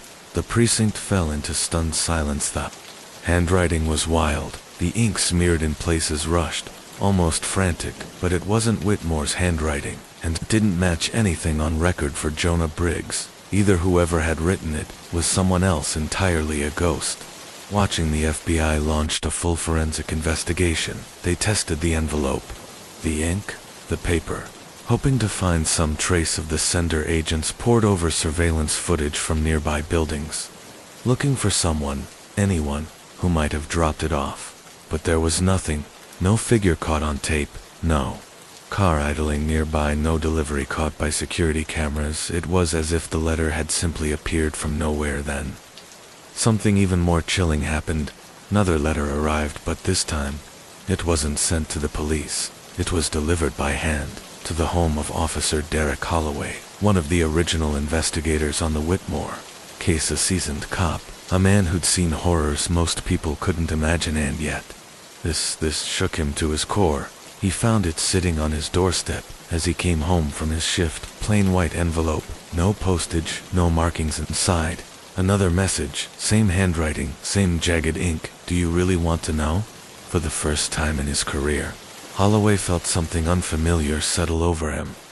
Fear. He'd faced killers, stared down death, walked into rooms soaked in blood, but this was different. This was psychological, personal, a game being played by someone who already knew the rules and was rewriting them. The letter was rushed to forensics. Same result. No prints, no DNA, no trace. The same ghost had delivered it. Only now it was clear that they weren't just taunting law enforcement. They were choosing targets. Officer Holloway couldn't shake the feeling that the letter had been meant for him specifically, not as a threat, but as a challenge, as if someone were daring him to keep digging or warning him to stop. But one thing was now certain. Whoever was behind the letters wasn't finished. The FBI doubled down. Profiles were updated, task forces reactivated. What had once seemed like the closed chapter of a horrifying case had burst open again. Then somewhere in the darkness of Traverse City, a new player had entered the story. Not Sam Whitmore, not Jonah Briggs. Someone else watching, waiting, writing. Their investigation intensified. Every available officer working around the clock to chase down leads. Every known associate of Edward Whitmore was re-interviewed. Every scrap of evidence was re-examined with fresh eyes. And then finally they found it, a single piece of overlooked evidence. It was an old surveillance tape, long buried in the evidence locker, forgotten among hundreds of files from the Whitmore case. The timestamp showed it was recorded at a gas station just outside Traverse City the night before Jonah Briggs vanished. At first glance, the footage appeared mundane: cars coming and going, customers refueling, a bored cashier slouched behind the counter, scrolling his phone. But then, at exactly 2:37 a.m., a figure appeared on screen.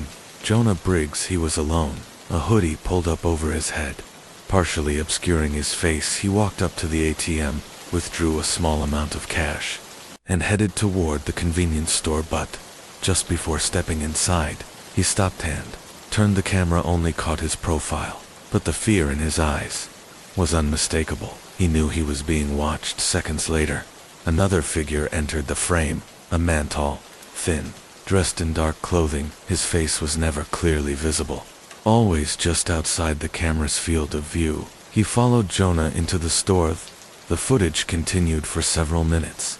Jonah bought only a bottle of water and a pack of gum. Then he walked outside. The man followed. The last image the camera captured was Jonah getting into his car and the unknown man climbing into the passenger seat. They drove off. Jonah Briggs was never seen again. The room went silent. As the footage ended, there was no audio, no way to hear what was said between them. But one thing was now certain: Jonah hadn't just disappeared. He had left with someone, and whoever that person was, they had never been found. Special Agent Reynolds leaned back in his chair, rubbing his temples. Everything they thought they knew about the case had just been shattered. Word: Whitmore had never mentioned an accomplice. Jonah had never been confirmed a victim. And now, years later, someone was sending them letters. Someone with a vested interest in keeping the truth buried. The question wasn't just what had happened back then. The question was, what was coming next? In the days that followed, a sense of unease gripped Traverse City PD. Every officer could feel it. Something was wrong, something far bigger than anyone had realized. The past wasn't resting. It was clawing its way back, demanding to be uncovered. The letters, the footage, the chilling silence surrounding Jonah's final moments, none of it added up. If Jonah willingly got into that car, what happened to him? Why had no one heard from him since? And why was someone now so desperate to make sure those answers never came to light? Reynolds spent hours combing through the footage frame by frame. The gas station's grainy security feed didn't offer much clarity, but it confirmed one vital fact: the man with Jonah wasn't Edward Whitmore, which meant Whitmore had lied from the beginning. The realization sent a wave of frustration through the task force. For years, they'd believed the case was closed, that the monster was behind bars. But if Whitmore hadn't acted alone, the evidence was incomplete, or worse, manipulated. Then who else had been involved? And more importantly, where was Jonah Briggs now? The next step was obvious. They needed to confront Whitmore. The prison visit was unlike any before. Whitmore, who once relished describing the horrors he committed, now sat in eerie silence, staring blankly at the wall. He had aged, his frame thinner, his hair grayer, but the deadness in his eyes remained unchanged. Agent Reynolds placed one of the anonymous letters on the table. "We know you had help," he said firmly. "We know you lied." Whitmore glanced at the letter. His lips curled not into a smile, not a frown, just a faint, cryptic twitch. "Help," he rasped. "Is that what you think?" Reynolds let the silence linger. He wanted Whitmore to sit in it finally. Whitmore leaned back, fingers tapping the table in a slow, deliberate rhythm. "Do you believe in ghosts?" he asked. Chill ran down Reynolds' spine. "I'm not here for riddles," he replied. Whitmore chuckled softly. "Of course not. You believe in evidence, logic, but some things—" His voice trailed off, his gaze distant. "Some things don't leave a trace. They slip through the cracks like whispers in the dark." Reynolds leaned forward. "Where is Jonah Briggs?" Whitmore tilted his head, studying him with unnerving calm. "You think I know?" he said. "After all this time?" "You contacted him," Reynolds pressed. "You lured him. You were the last person connected to him before he vanished. But we have proof. He wasn't alone that night, so I'll ask again, who was with him?" A long pause, then Whitmore smiled, subtle, taunting. "Wouldn't you like to know?" Reynolds clenched his fists under the table. Whitmore was deflecting. like always, but this time there was something different, a flicker behind the eyes. Fear not. Fear of being caught, not fear of exposure. Something deeper. Reynolds narrowed his eyes. You're afraid, he said quietly. Not of us, not of prison, but of whoever helped you back then. You think they're still out there?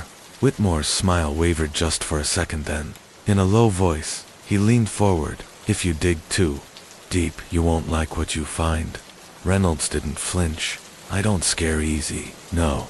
Whitmore nodded. But maybe you should.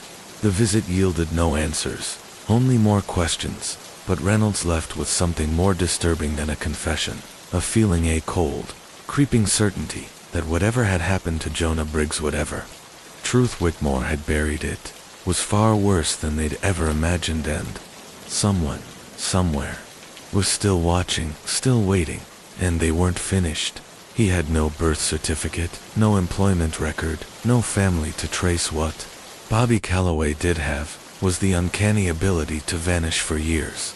He drifted along the edges of Las Vegas like smoke in the desert wind, slipping between motels, trailer parks, and forgotten towns. He picked up odd jobs, kept his head low, and disappeared before anyone thought to remember his name. Mechanic recalled him vaguely. Said he came in once with a busted radiator and eyes that never blinked. A bartender in North Vegas served him whiskey. No small talk, just silence and shadows. And a pawn shop owner later realized the watch Bobby Solem had belonged to someone else, someone already reported missing. But it wasn't until the fall of 1998 that Bobby Calloway made himself unforgettable. The first body was discovered on the fringes of Henderson, near a long-abandoned gas station, reclaimed by sand and silence. A young woman, early 20s. Identity unknown, cause of death, blunt force trauma. But that's not what haunted the detectives. Her body had been posed, arms crossed gently over her chest, her hair brushed with care, and tucked into the pocket of her jeans a single playing card, the Jack of Spades. 2 weeks later, another body surfaced outside Reno, a male drifter in his 30s, same staging, same eerie care, a playing card in the pocket of his coat.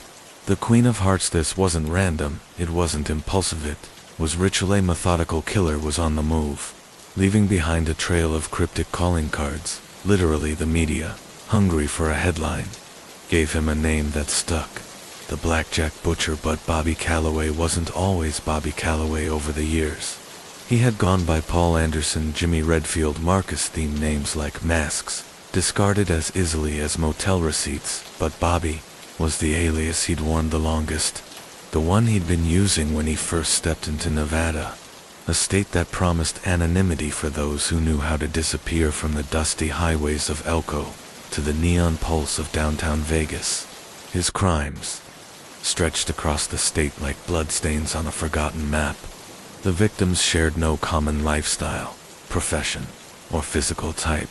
They were random yet chosen, always isolated, always alone, and always left behind with a playing card pressed to their body, a grotesque signature in red and black. Law enforcement was desperate. They scanned surveillance footage, ran background checks on casino staff, and even considered the possibility that this was the work of a disgruntled ex-dealer or pit boss, sending some twisted message through cards. But none of it fit. Then, in early December, a security guard at the Carson City bus terminal noticed a man lingering near a vending machine. Something about him was off, the way he stood too still, the way his eyes scanned the room like radar. Guard approached to ask for eye.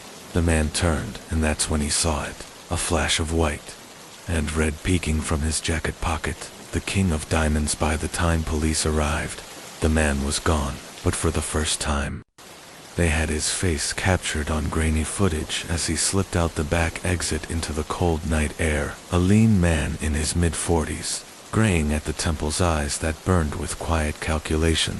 The image of Bobby Calloway was sent statewide, then nationwide.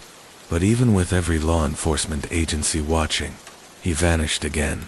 A ghost in a gambler's jacket, no credit cards, no vehicle, no property, no digital footprint. He left behind only bodies and cards. 2 weeks later, another corpse, this time outside a dying town near Wamaka. A middle-aged man, No connections to the previous victims, but the scene was identical. Staged, composed, and in his shirt pocket the ace of clubs. Calloway wasn't done. He was still moving, still playing, and now he was taunting them. The FBI stepped in, dialers, forensic analysts, behavioral experts, all trying to decipher the killer's deck. Was he counting down? Were the suits symbolic? Did hearts represent women? Clubs for those who resisted?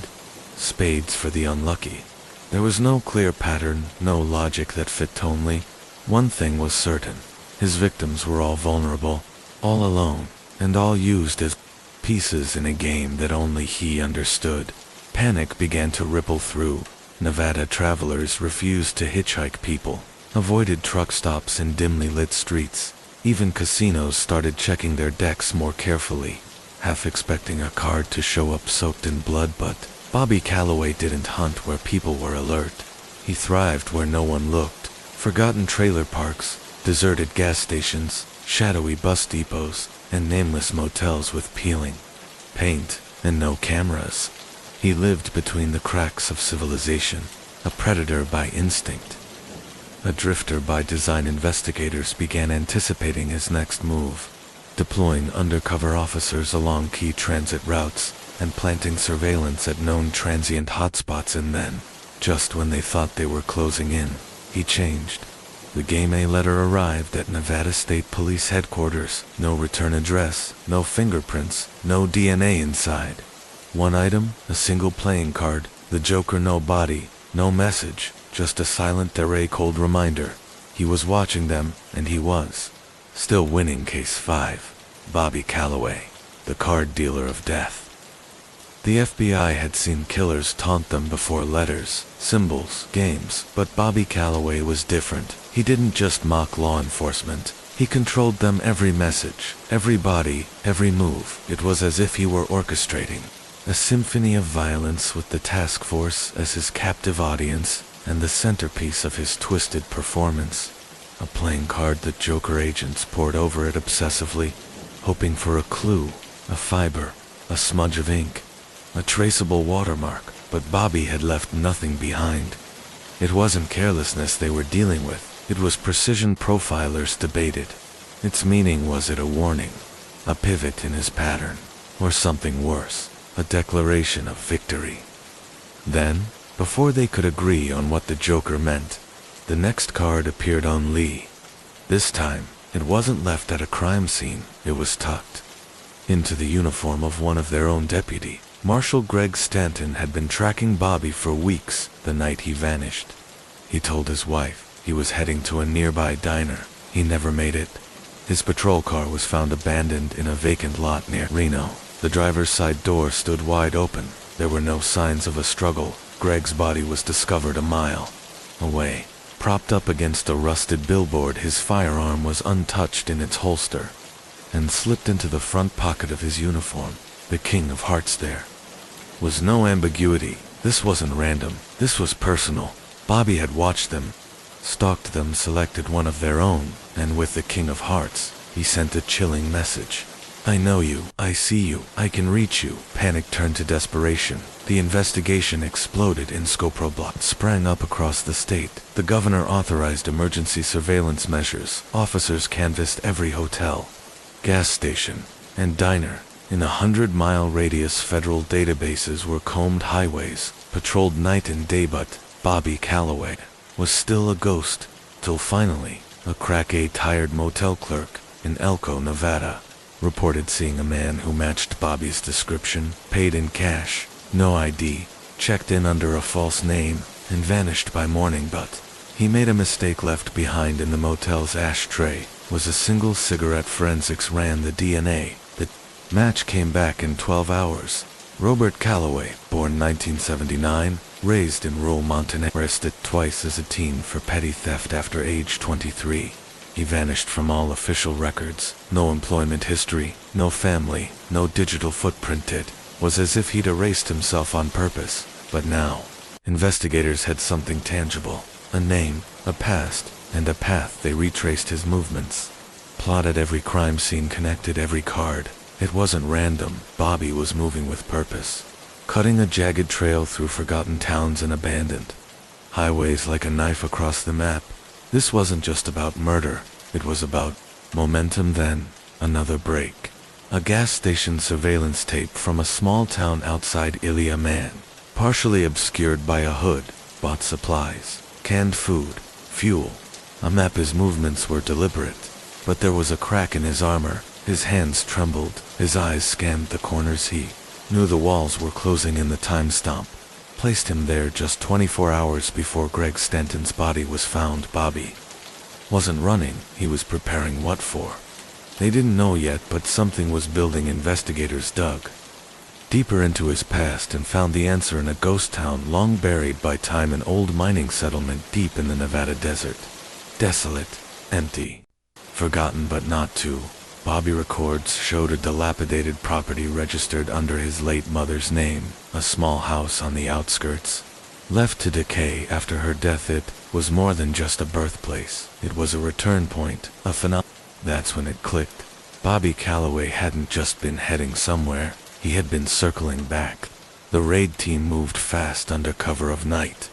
They surrounded the town, every possible escape route was sealed. The streets, blanketed in desert wind and silence, felt like walking into a tomb. Then, a lighty faint, flickering glow inside the lone cabin on the town's edge. He was there, weapons drawn.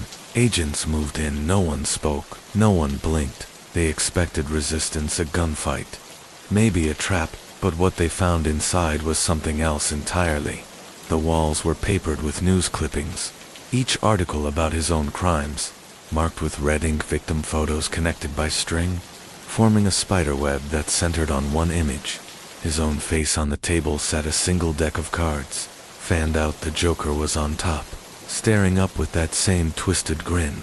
But Bobby wasn't there. He had slipped away again, as if mocking them one last time.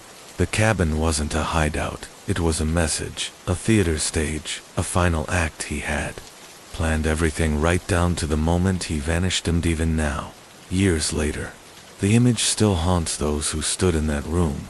The web of red lines, the articles, the playing cards like breadcrumbs left behind in a game only he understood. Resting atop a scattered pile of old playing cards, slumped in a worn wooden chair in the far corner of the room, was Bobby Calloway, lifeless, a single gunshot wound to the temple, a final act, the closing move in the twisted game he had orchestrated for years. But as the agents stood frozen in that room, absorbing the grim scene, a cold realization crept in. This wasn't the end, not yet. On the table, beneath the cards and dust, lay something far more chilling than Calloway's corpse. A list of names, some crossed out, some still intact.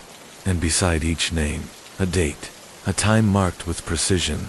There were more victims, more deaths already scheduled. The game wasn't over, it had just evolved. The air was thick, musty, heavy, unnatural. The only light in the cabin flickered from a single bulb overhead, casting long, dancing shadows across the walls. The silence pressed down like a weight.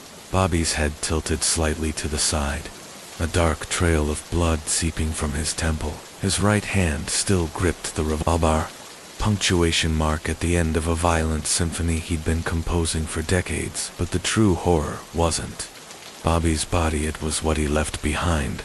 The list, a crumpled, yellowing page, each name written in bold, slanted strokes, some already crossed out, their fates sealed, others untouched. Yet to come. Then the lead agent stepped forward, his face pale under the flickering light. With gloved hands, he picked up the list, smoothing it out for a moment.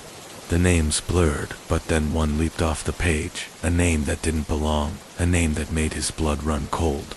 It was one of their own, a member of the task force marked for X. Panic erupted, radios came to life, voices sharp with urgency, orders flying. But deep down, they all knew the clock was already ticking. Bobby Calloway might have been dead, but someone else had picked up where he left off. Someone was still playing his game, and they were already one step ahead. The agents searched the cabin relentlessly. Every drawer opened, every floorboard tapped, every scrap of evidence examined. But the place wasn't just a hideout, it was a shrine, a Monument to Bobby's legacy: old maps, faded photographs, newspaper clippings from decades past. Then they found a metal box hidden beneath the floor inside. A collection of letters, all handwritten, all by Bobby, but they weren't just journal entries. They were conversations, correspondence with someone who knew him intimately, someone who understood his methods and had been waiting for this exact moment. The letters were cryptic, laced with riddles and half-truths, but one truth stood out above all. Bobby hadn't worked alone. He had a partner, and that partner was still out there watching, waiting, ready. The realization was a gut punch. For years, the task force had been hunting a lone killer, consumed by Bobby's madness, blinded by it. But the true threat wasn't just one man, it was something far larger, a legacy, a partnership, a plan. The handwriting in the letters, eerily similar to Bobby's, calculating just like him, whoever this person was. They had studied Bobby Calloway for years, learned from him, and now, with Bobby dead, they were stepping out of the shadows. The list wasn't just a record of past crimes, it was a blueprint for what came next. The second phase, a darker, deadlier chapter, and time was running out. Special Agent Daniel Mercer led investigator. The man who had spent years chasing Calloway stood motionless, his heart thundered in his chest. His career had been defined by this case. And yet now, in the aftermath, he realized the bitter truth. He had only been chasing the surface. Bobby's partner had been the architect of something deeper, something far more terrifying. Mercer rifled through the letters, searching for clarity, each page more cryptic than the last. But then he found a date, not a past event, not a name from the list, a future moment, the final act, 3 days from now, culmination, the endgame. The letters spoke of it as though it were a performance, a grand finale, long in the making, and it wasn't just another killing. It was something worse. Massacre. This wasn't revenge. It wasn't madness. It was legacy. Bobby had planned every detail, long before anyone had caught up to him. Now, even in death, his masterpiece was still unfolding from a young age. Lu Jianhong had always been methodical, quiet, diligent, and precise.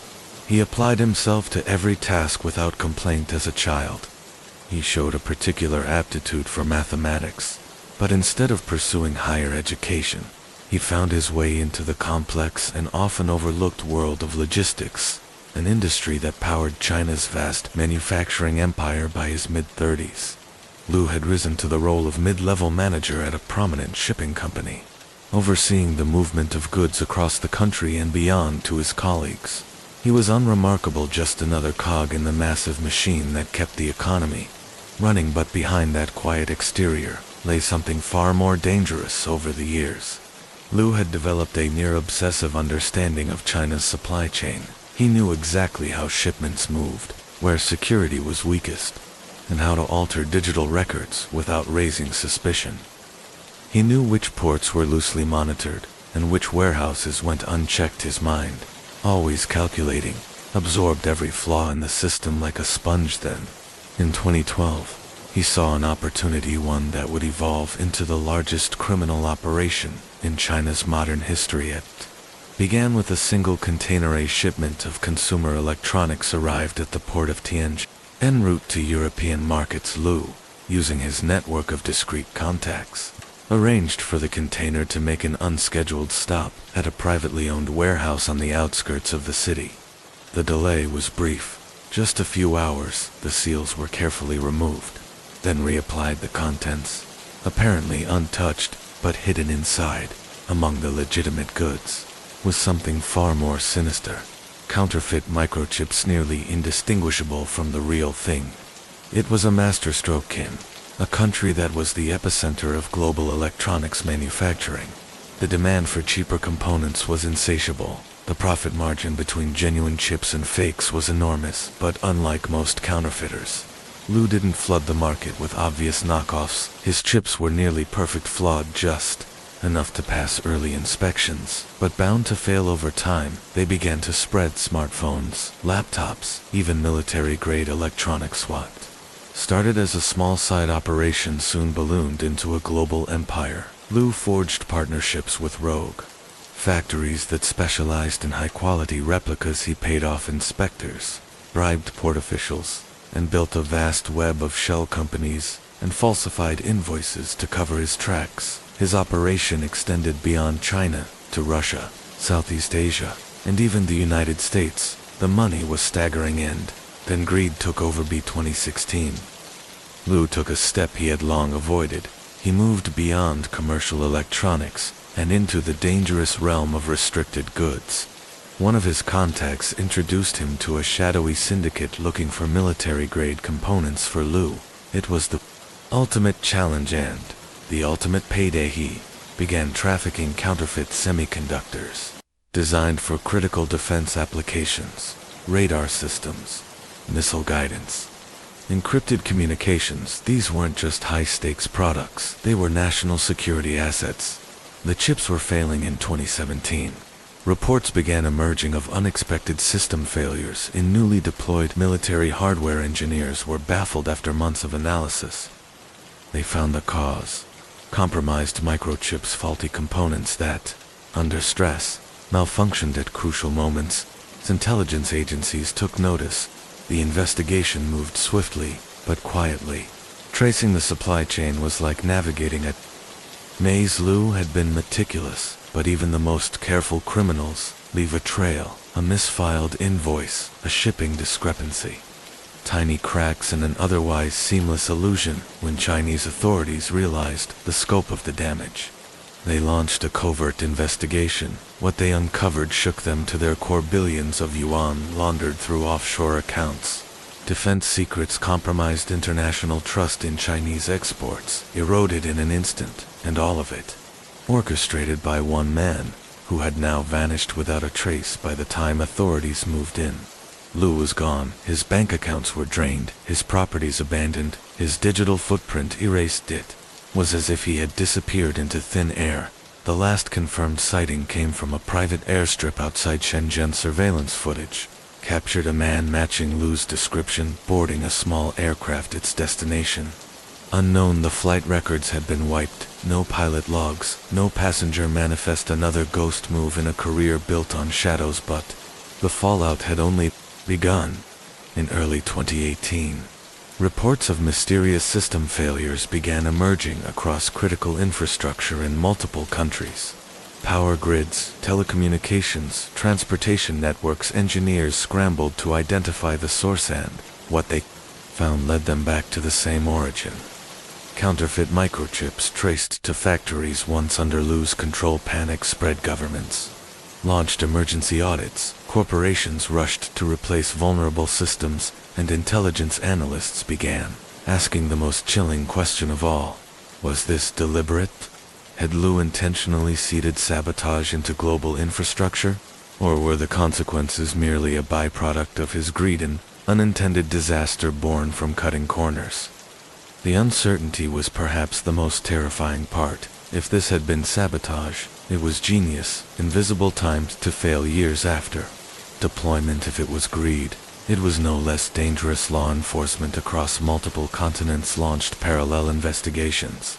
They seized shipments, raided factories, interrogated dozens of people once connected to Lu's empire. But the man himself, gone to this day.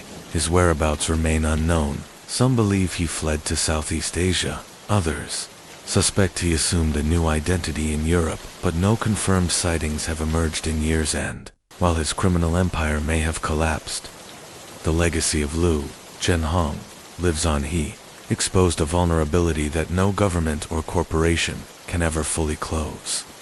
A chink in the armor of modern global logistics, a system built on trust, now forever tainted by one man's ambition.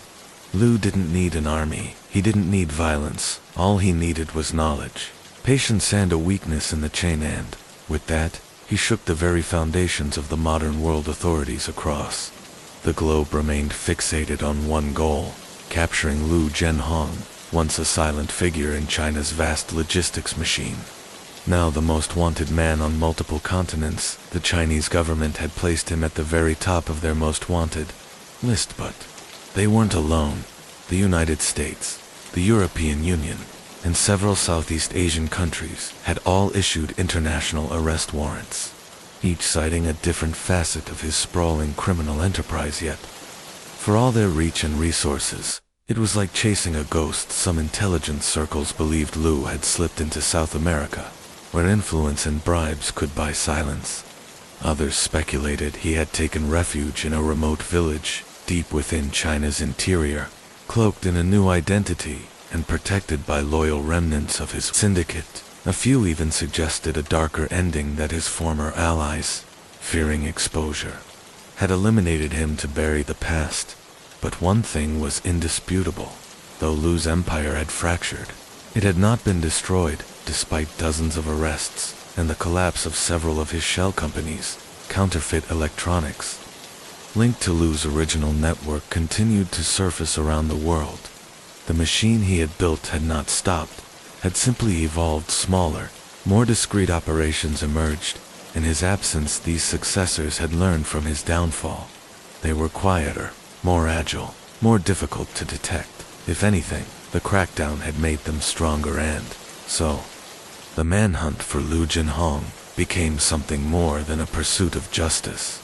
It became a war against a system, a battle against an idea that had taken root in the darkest corners of global trade. As the years passed, public interest faded. New scandals, new crises captured the world's attention. Liu's name disappeared from headlines, but for those in law enforcement and intelligence who had dedicated years to the chase, the search never ended. Somewhere out there, they believed, he was still watching, still moving pieces from the shadows. The longer he remained missing, the more his legend grew. His name became whispered lore in intelligence circles, a warning in cybercrime units, a ghost story in security briefings, in corporate boardrooms. His name evoked cold fear, a reminder of how fragile the global supply chain truly was. In underground forums, cybercriminals speculated about his whereabouts. Some said he'd undergone full facial reconstruction. Others believed he was hiding in a no-extradition country, shielded by those who still profited from his systems. But none could say for sure. Time passed, but the damage did not. Governments continued to find compromised components buried deep in their infrastructure, from civilian smartphones to military-grade hardware.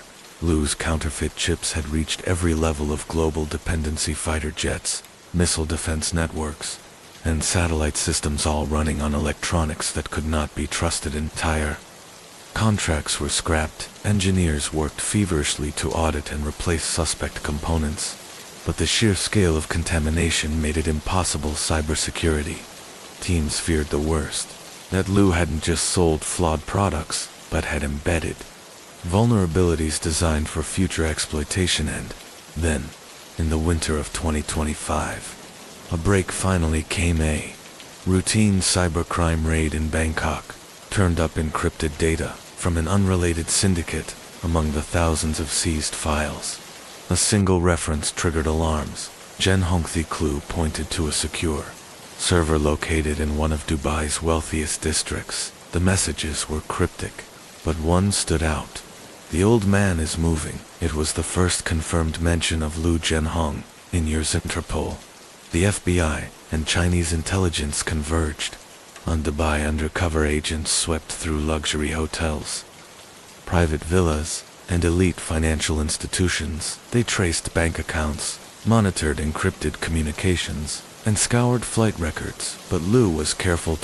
Weeks passed, with nothing. Then an anomaly surfaced. A man traveling under a forged Hong Kong passport had checked into a private villa, registered to a deceased executive. Security footage offered only brief, obscured glimpses, but his posture, his gait, his silence, it was enough to trigger suspicion.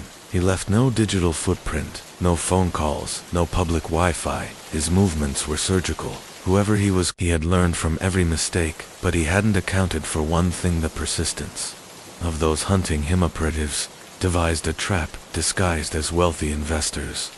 They scheduled a meeting in a private penthouse, claiming to seek a partner in a lucrative microchip distribution deal. It was risky. If the man truly was Liu, he would see through the ruse. But if the years had worn him down, if his network had begun to collapse. There was a chance he might slip the night of the meeting. The agents waited. Minutes passed, then an hour. Tension grew thick. Finally, the elevator chimed. A single man entered. His hair, now streaked with gray, was cut short. His face had aged, the years etched into every line, but the eyes sharp, unmistakable. Lu Zhenhong had resurfaced as agents, subtly prepared to move in. Something unexpected happened. He smiled, not the smile of a man cornered, the smile of someone who had been expecting them in that moment. The dynamic in the room shifted. These seasoned operatives, veterans of espionage and international pursuit, felt it instantly.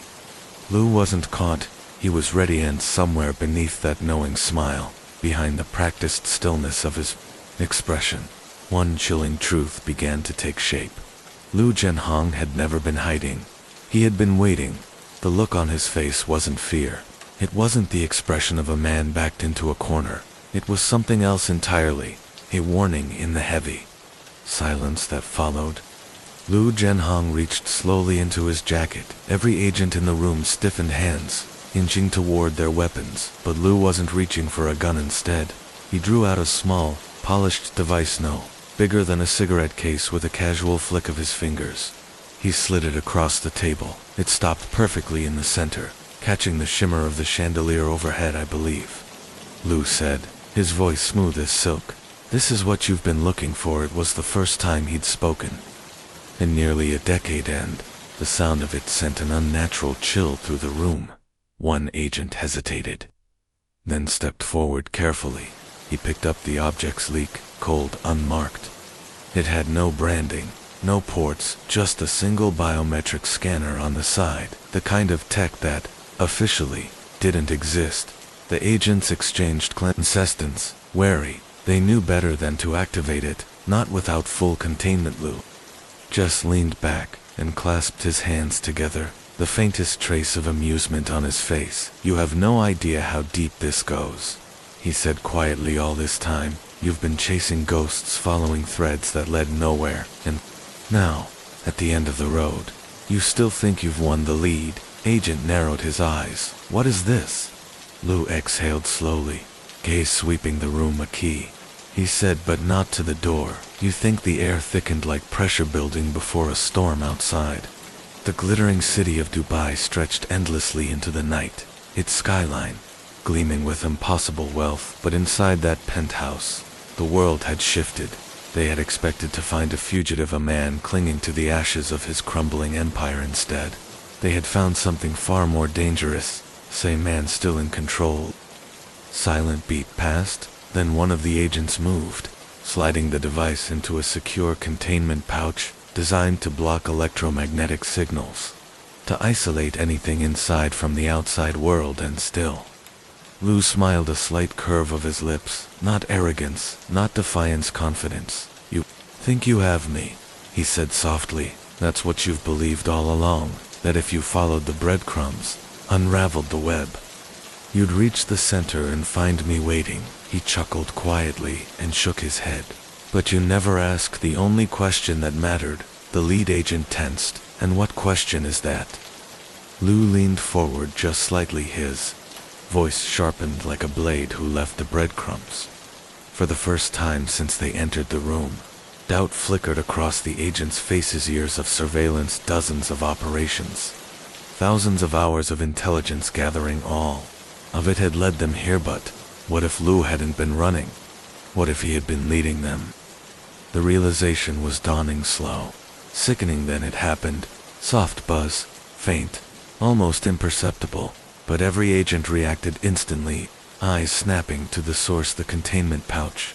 The device inside had powered on. Impossible. The agent holding it stiffened, trying to secure it, but the biometric scanner was already glowing, activated, responding to something they hadn't accounted for. Lu didn't move. He just watched. Calm de Tusquoise erupted around him. Agents barked orders, scrambled to shut it down, switched to alternate frequencies. But it was too late.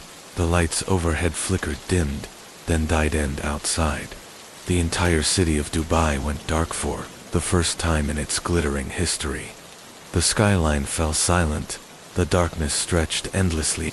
Lou's expression finally changed. No longer amused, no longer playing a game. Now, he was simply watching the inevitable unfold. "You thought this was about me," he murmured, almost to himself, "but it was never just about me." Radios crackled. With static, panicked voices spilled through command. "We've lost all external comms. Power grids are down across the entire region. Air traffic control is non-responsive. We are blind." Another voice, shaken, barely holding composure. "It's not just Dubai. We're getting reports simultaneous. Cyber intrusions, stock exchanges, frozen, satellites offline. We don't know how far this reaches." The lead agent spun toward Lou, hand on his weapon. "What did you do?" Lou rose from his chair, composed. "You assumed you were hunting a man," he said, stepping forward, shadows stretching across the floor. "But men are finite. You can kill a man, capture him, erase him from history." He paused. "But you can't kill an idea. You can't stop a system." One of the agents whispered urgent commands into his earpiece. But there was no response, no signal. "I told you," Lou continued. "You never asked the right question." The agent's grip on his sidearm tightened. "Then what is it, Lou? What's the right question?" Lou turned to the window, looking out at the darkened skyline once alive. Now a graveyard of lights. His voice dropped to a whisper. "What happens next?" And for the first time in his career, the lead agent had no answer. They had walked in with a tactical advantage, with weapons, intel, precision. But now, they stood in silence, facing a man who had architected the collapse of a system they never truly understood. The world had already tipped over the edge, and Lou had simply let gravity do the rest. The flow of money, power, and global influence, interconnected systems, once thought untouchable, had been severed in a single coordinated collapse. The scale of the damage wasn't just monumental. It was irreversible. Recovery would take years, perhaps decades. Some nations might never fully rise again, and at the eye of this unraveling storm stood a man who had never fired a weapon, never spilled blood, yet had brought empires to their knees. The lead agent's radio crackled one final time. A fragmented voice came through, barely audible over the static. "We've lost everything. The system, it's gone." Then Silence. Lou stepped past them without a word, calm, unshaken, as if all of this had played out exactly as he had foreseen. He approached the shattered glass doors leading out to the balcony, where the city of Dubai, once a beacon of opulence, now lay in complete blackout. The night was heavy, thick, with a stillness that spoke of deeper chaos just beginning to take form. He took one long breath of the scorched air, eyes scanning the ghostly silhouette of a skyline stripped of power, of control, of meaning. Then, without hesitation, Lou stepped into the shadows, vanishing into the night behind him. There was nothing left but silence, and the aftershock of a world that would never be the same again.